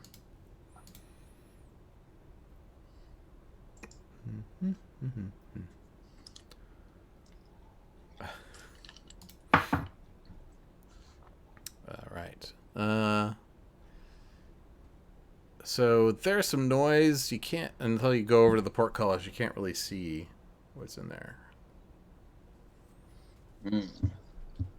I'm happy to be the front guy. Yeah, I've already done Sounds my like an door argument. thing. I'll be the fodder. Do I want me to? I'll make sure it's check it for sketchy, spiky, rusty, oily. Cool. Make a presence check. Presence. I got an 8. Okay. So you don't notice anything strange about the portcullis other than it's down.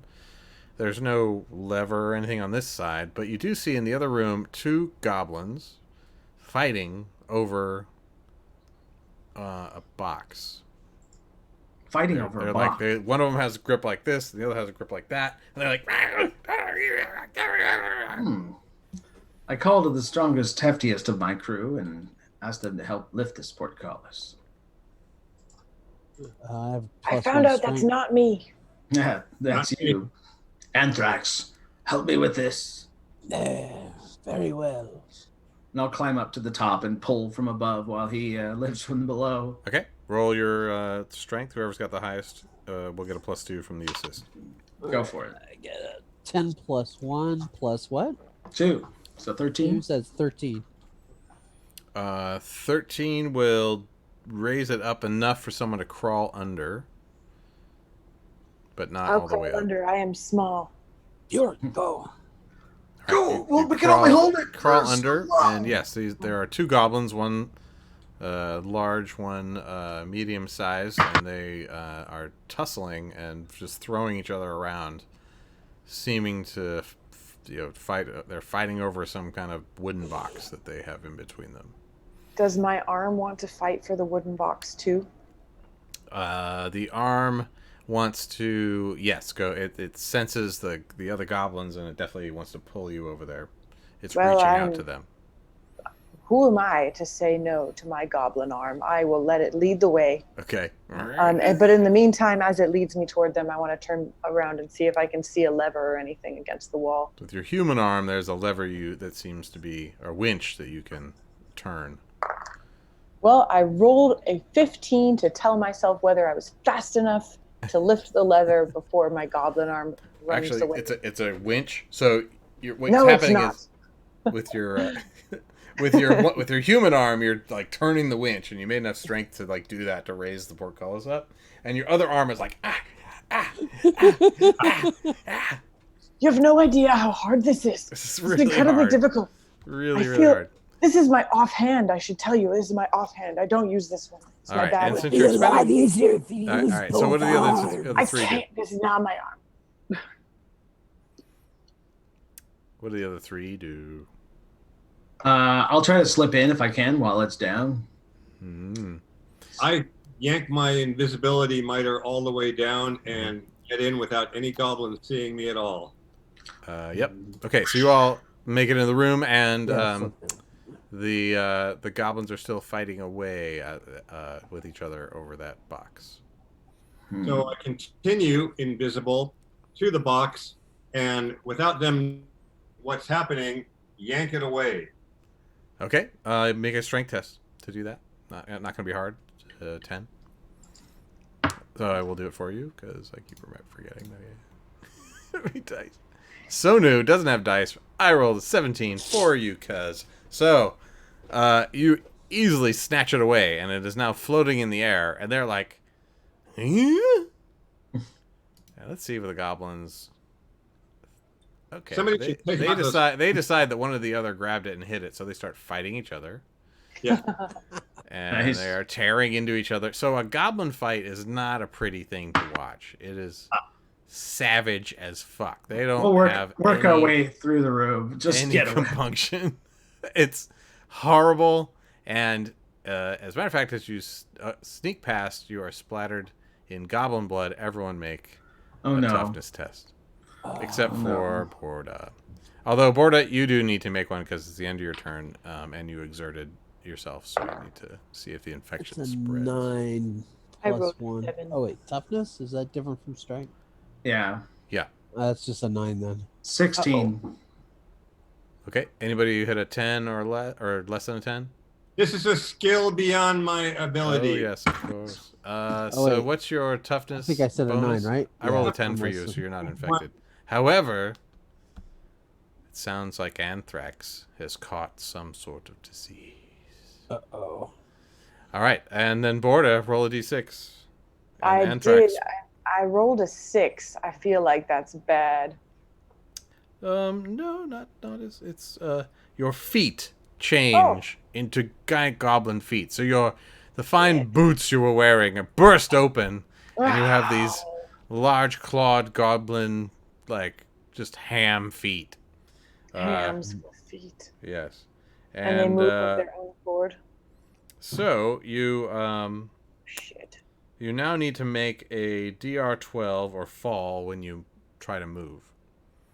Fuck. Because your big, fat, goblin, floppy feet. You're love not used to. No. However, you do get +1 agility. That is difficult to comprehend, but okay. Isn't it? It's a very nimble giant foot. So nimble, these hams strapped to my I don't feet. know how to use them. All right, so, sorry, Anthrax, what did you Yes. roll? I rolled a 9. No. Oh, 9. Okay, so 9. So, unfortunately, a little bit of it gets on you. The goblin blood. And you are Do I need to infected. roll a d4 now? You or roll a d6. a d6? Oh, I roll a 6. Okay, your feet also burst out of their shoes. Oh. And you are, you have +1 agility, and you have to roll DR12 or fall prone whenever you move. This is going to be comical. No, Anthrax, not Yes, you. it is. This will be fun to watch. Interesting. This And the goblins kill each other unless you guys do anything. Oh, no. Oh, let them. What's wrong with that? Yeah. They're just getting ahead Actually, of before that happens, though, I put $2 silver pieces down on the smaller one. 2 silver pieces on the I medium bet I'll put 2 on the big one. the newcomer. Yeah, I'll I put think 4 he's on the big one. scrappy. He's gonna win. They in fact simultaneously kill each other. So Oh, man. All bets are off. I guess all you'll have bets to are pay off. up to me, the bookie. Thanks. alrighty. So I give her there two. is a door. I give her 2 silver pieces. The house always wins. You move Damn past it. the goblin. There's a door there on the All west. right. Have I got the West wall. box? You've got the box. Yes, you do have the box. Oh, can he open it? Oh yes, you can open the box, and it has 4 gold coins in it. Nice. Ooh. I take those coins and I secrete them in my jail bank. Right. It's a good thing gold is a sanitary Inert metal. Inert metal. It's better than cesium. Okay, so the door there As is they all- a wooden door. It seems to be closed. Well, I'm all run out on stone work. How about yourself, fellow? Well, I can look at the wood. Look and see if there's moss growing on the wood or anything interesting. Maybe if it's made of teak or oak.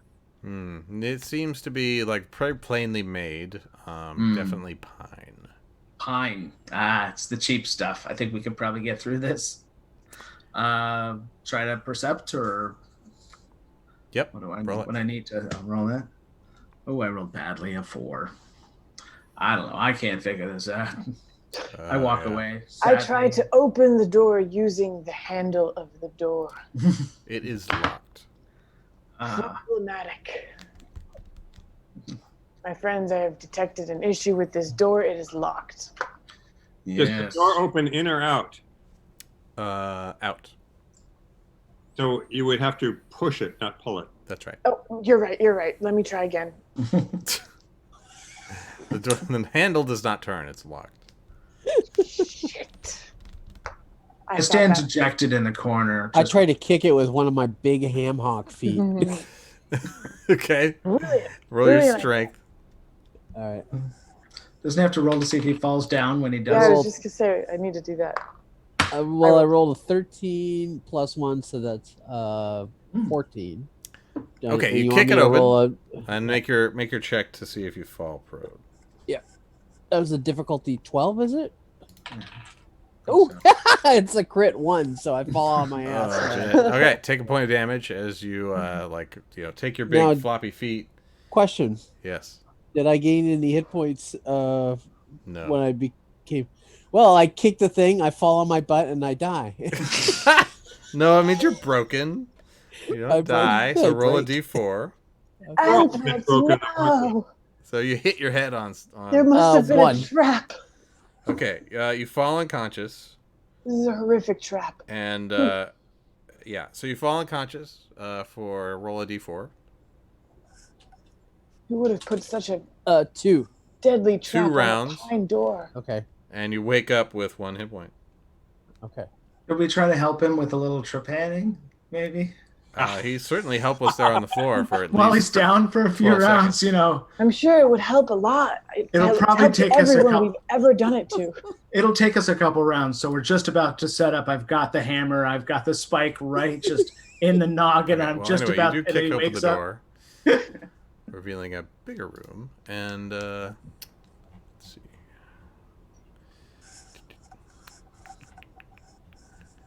Dun-dun-dun. The rooms keep getting bigger. Stuff. I'm noticing the rooms are getting bigger. They're getting bigger. All right. Are we just in the Queen's dream right now? Maybe? Marcus's encounter.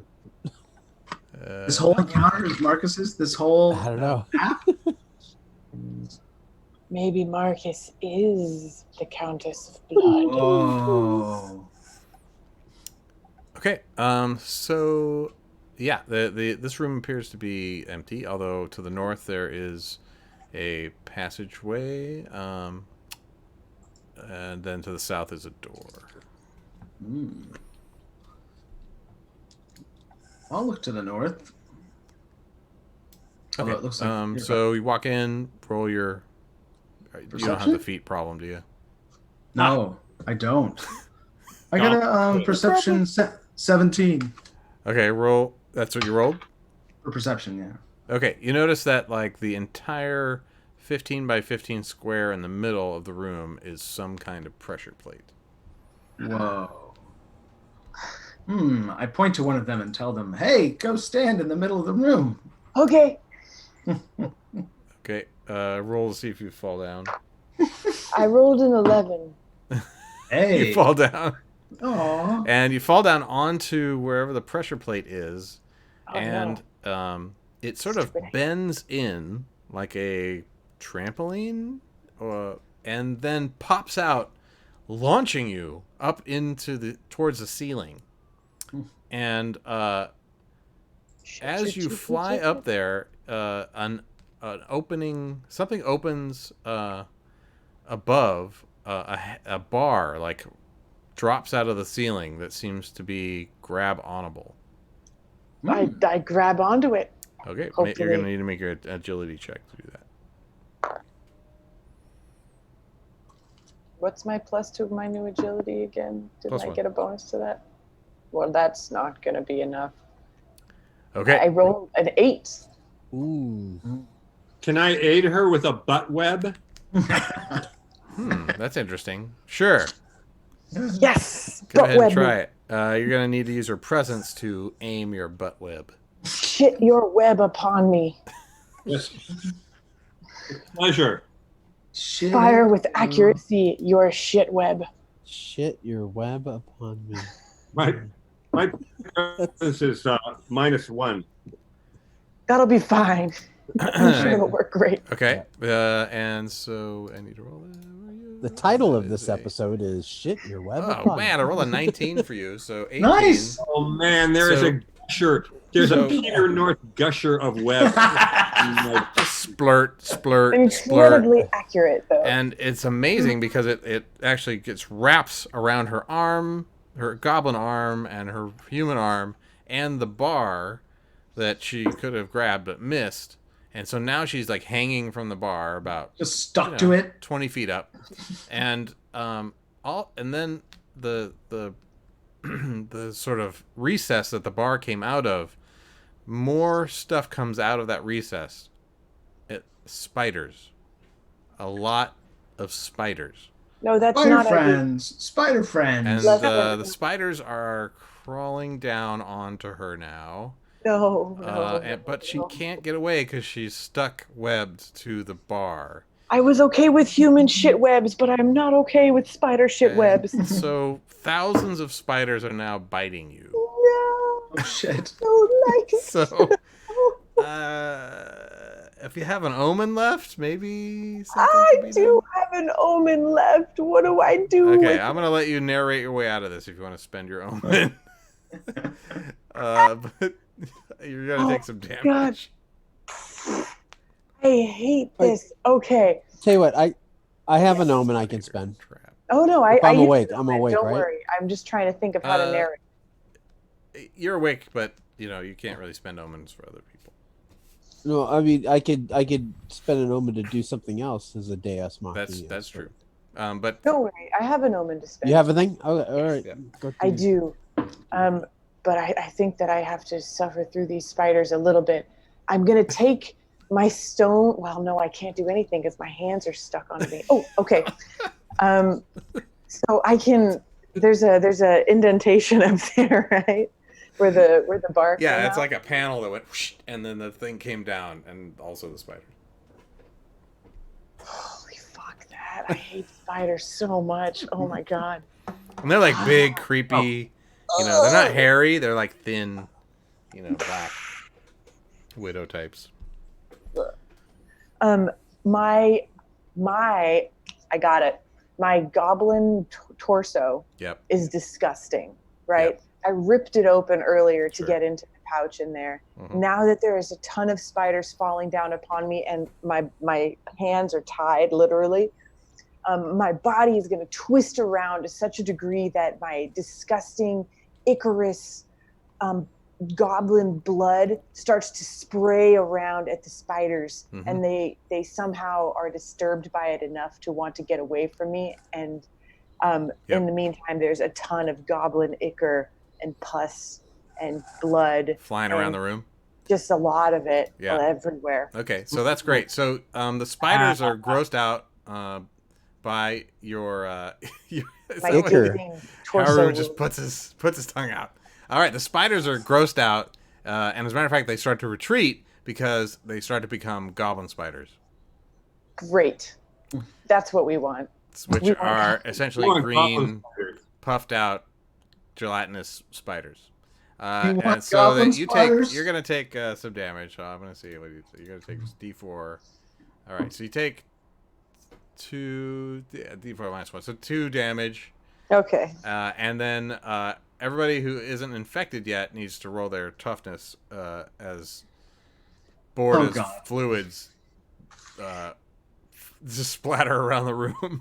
By the way, Borda, apologies about my butt webs. I was only trying to help. I appreciate the thought was very great, but I hate it all now. It's the thought hate that it. counts. I hate it all now. Yeah. And I hope that you all die a little bit. They're gonna get closer. All right, so go ahead and make your. We're all I've done dying it once. inside. I got a 10. You got a 10. All right, so you're not infected. Haru, you need to roll. I rolled a 2 for you, so you're now infected. Yay! Hey, And so we Invisible. rolled a 1 for your D6, which means your head changes to a goblin head. Oh boy. Oh. mine does? Yes. But we Yes. don't see it because you're invisible. Aha. Yep. Invisibly, you just right in your mouth, and you feel your. It actually like rips open the meter, because you had that like pulled down Oh. over yourself, but then essentially you hulk out your face into a goblin face, which, if you've seen the illustration, is kind of a shark nose with big like teeth that are like human teeth, and like, you know, your hair falls out, and you get all scabby, and now you hunger for human flesh. Oh shit. But you can see in the dark. There you go. Yep. All right, yeah, big I got nose, it. perfect, just like that. There's the gobbo. There's our friend the gobbo. Like a goblin chart. Seth There the you gobbo. Oh, nice. Yeah. Okay, and you're right. So You see his Borda little falls face to the in ground, and you guys can all continue. There's an archway to the north that leads to another room, and then to the south is a door. But are we besieged upon by this goblin head shark thing? Is it- You still are under control yourself because you're not fully a goblin, but you do hunger for human flesh. Flash! Flash! I keep my distance and lead into the next room. You go South? north or to the archway or south? To the door. South sounds fine. Okay. So the door to the south is a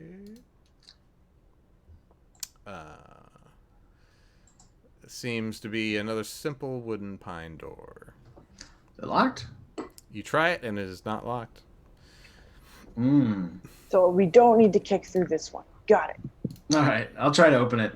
Okay. You open it right up, and down the maybe 10 feet there's another door. Let me get the map. Consumed by the lust for flesh, I leap upon my friends. This seems to be like a very Morky Borgy thing to do. So Yeah. Morky, borky, morky, borky. Okay. So go ahead and roll. Who are you gonna leap upon? No, who's closest?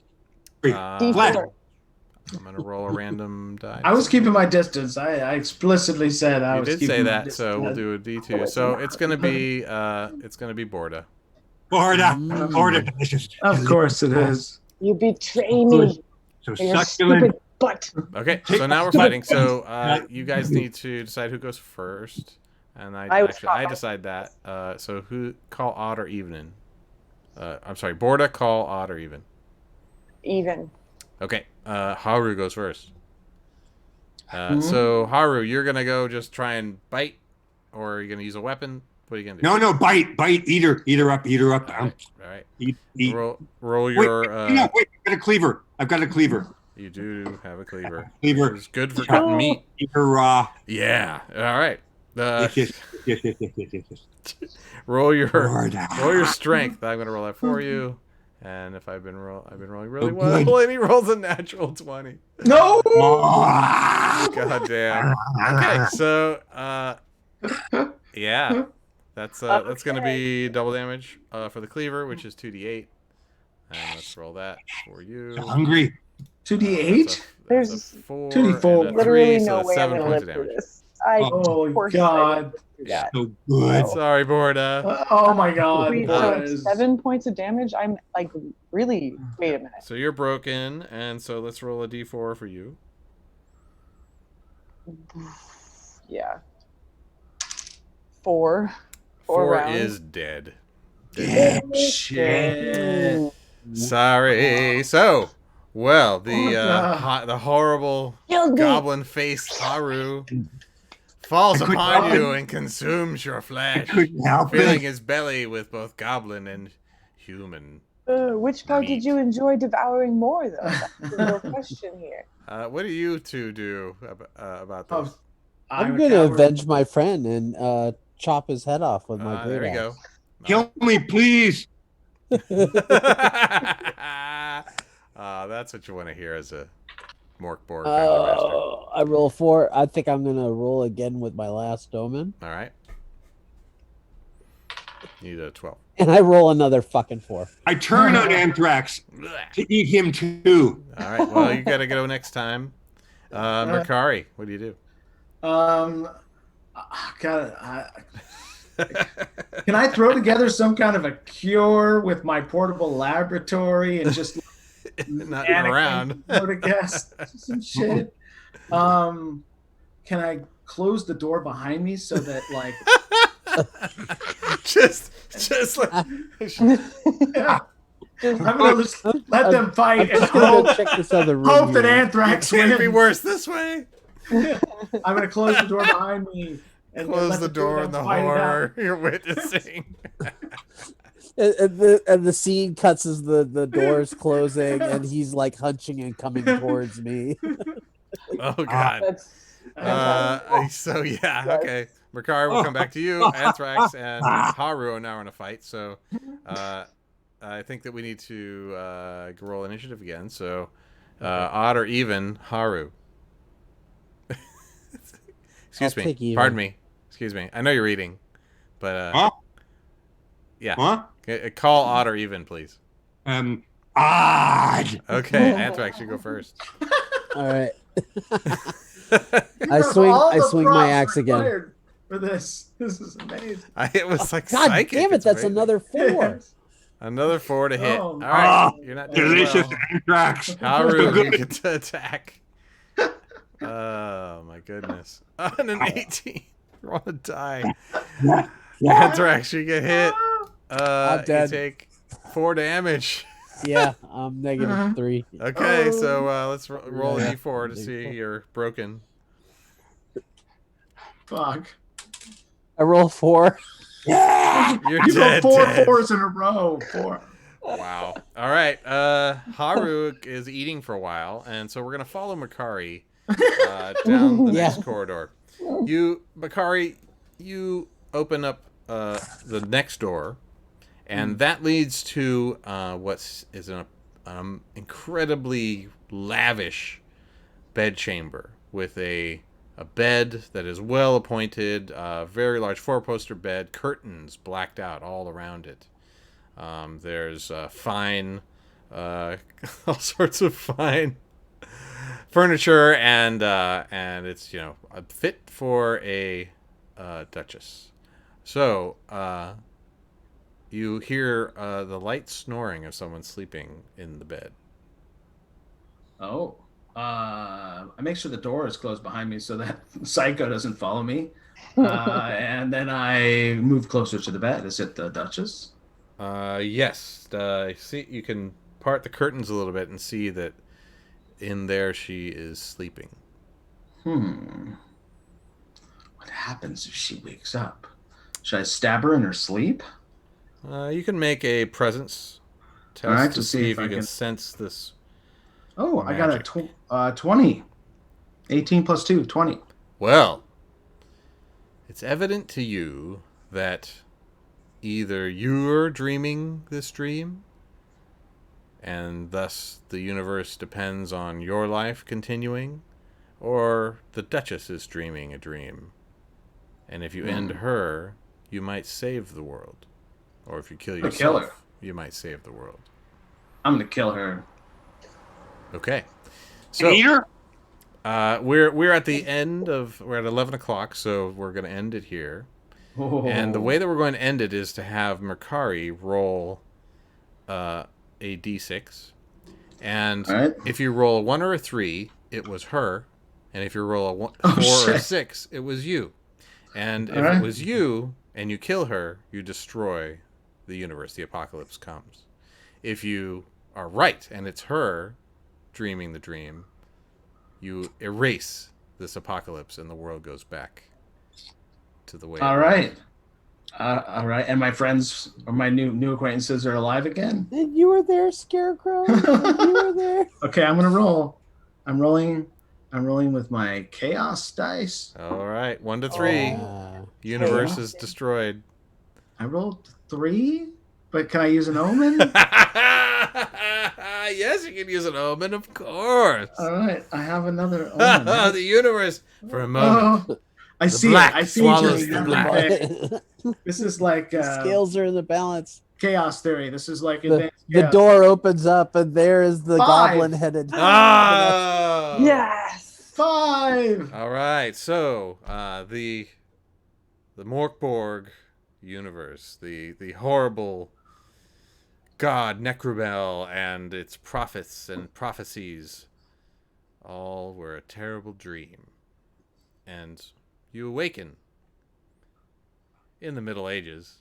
So, you know, life expectancy around 30, bubonic plague, witches. You know, it's not great, but it's not the apocalypse. It's not MÖRK BORG. Congratulations, you've won. Hey, we won MÖRK BORG. Just you. But, you know, we got the cannibalism in. Yeah. Nice. Nice. I will never forget the taste of delicious Florida. Well, as She's long like as the you- double meat burger, because like you had like the goblin meat and the human meat, It's like when you get bacon on your burger. right? Mm. It's great. Animal style. Mhm. All right. Well, thank you So so much, fun. my players. I hope you had a good time. We had That was quite awesome. Thank you for playing, Marty, or thank you for GM and Marty. Sure, Yeah, the that was- MÖRK BORG, Thank you know, Everybody, happens. yeah. Thank you for playing. Thank It you was so much, super Marcus, great. for your generous donations. Yeah. You know, you really helped support the stream with those awesome donations, and they used all of those omens to save their butts and Thank counter. you, Gave us a Marcus. nice little bit of normalcy before things got really fucked up and weird. And so, you know, yanking that chain back and forth is really one of the things I love about MÖRK BORG. So, cheers, everyone. We had a great time, and we will see you all soon, I'm sure. We have lots more Midway Tabletop streams coming up, and so I can I'll narrate those a little bit. But for now, let's say bye-bye to Ken, Jess, Mr. Todd, and Mr. Mark for being amazing players, really leaning into this ridiculousness. I really appreciate it, guys. One more thing. Yes. Support the post office. Yes, Oh please. God, yes. Yes. Let's actually go around, and if anybody has like things they want to talk about or little like projects, let's talk about it. So, Ken, go ahead. What do you mean? What's wrong with the post office, Ken? It is being subverted by a madman to steal the election, and I'm actually staging a protest at the Mill Valley Post Office on the 20th. Of this right. month. Signs out, feet on the ground. We have to take this shit back. Yep. It's really, you know, the fascists are coming and they're using every trick in the book. And I certainly don't want this country to go down in flames. So yeah, it would be great if people get out and help help that not happen. Thank you so much, Ken. By the way, you should all friend my ass on Facebook, please. So Will do. That's Ken Pontac at Facebook/Ken Pontac, I think is how to get to you. Whatever. I've got my privacy set pretty high because I'm a semi-public figure, but just send me a request and I will remember you. Cool. Jess, anything you want to talk about? Oh man, I've got more art up. If you're into penangolins, then you should hit that shit. Oh my god, the penangolin. So you want to tell us what a penangolin is? I mean, nerds are going to know, but the best vampire. I mean, come on. It's a vampire with no body and just dangling guts and grime. And it was actually I won't get into it right now, but fuck, they're so fucked up. It's amazing. But to piggyback on what Ken said, I would much rather role play my apocalypse than live it. Yes. So yeah, fuck all of that shit. And let's support the U.S. Postal Service. Yes. All right, thank you. Todd, how about yourself, man? You got any side projects or cool stuff you want to plug? Well, hold on a second. You do it in that voice, it's just so much more compelling. Gravitas. Well, when this pandemic is finally over and we have conventions again, Marty and I have a date to do the Savage Love Boat LARP. Oh, that sounds awesome. We're gonna do. I want to be there. We had a great time. We've been doing it as a Savage Worlds tabletop game, but we have ideas to take it to the next level and turn it into a LARP, and I think it's going to be the final, that's awesome. the final form of this adventure. Yeah, I really hope we can do that soon. You know, that is of course not just the Love Boat crew, but all the contemporary shows and the characters from those shows arriving on the Love Boat all at the same time. So you know, you get to play Fantasy Island, Golden Girls, Fantasy Island. I mean, all the greats. Very, very fun. Cheers. And yes, sir. And last but certainly not least, Mark. Johnson, what's up? I'll just, I'm standing for Midway. Just dude. There's a lot going on. You're helping out with Tiki Oasis, aren't you? Yeah, Tiki Oasis is going on tomorrow, which will be a lot of fun. We're gonna have a whole after party room. There's gonna be DJs all day. I'll be moderating, so if there's anyone who wants to get involved in that or have questions for Mr. Nobody and anyone else, it's all there. So that's right. Scott and Allison are going to be hosting, and they're going to be having a great time. You can get tickets and enjoy all the private parties and stuff. It's really going to be an amazing thing. Tiki Oasis is quite an event, and of course they're adapting to COVID like everybody else, but it's still going to be a great time. And they're all there on location, just ready to do it virtually with people, so you can feel like you're there because they're there right now. So, yeah. Awesome.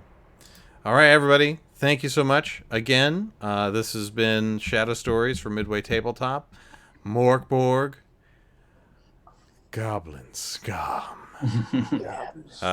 And that'll be over. I'll let you know what's coming up in just a minute, and we'll say bye-bye to everybody and have a great weekend. Bye-bye to everybody. Bye. Bye. So bye-bye, everybody. You will die, everybody. Yeah, that's the MÖRK BORG attitude that we like to hear. Cool. So let me talk a little bit more about what's happening here on Midway Tabletop coming up. We have a lot of things. So tomorrow we're going to be doing our hour-long hangout, noon to 1, Saturday morning cartoons. I found some extremely weird, very, very old Japanese cartoons that we're going to watch.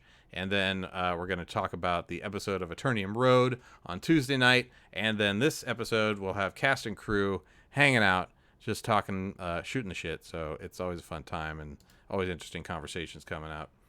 And then coming up next, of course, on Tuesday nights, as usual, you will see the 10th episode of Eternium Road, and will take us back to the storyline and it will end the storyline of our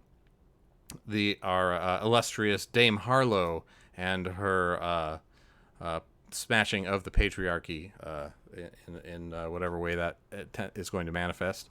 And then the next week we'll of course go on Friday with our first episode of the wrestling game that Marcus is running. So that's a worldwide the Midway Wrestling Federation or Alliance, we're using Powered by the Apocalypse wrestling game system.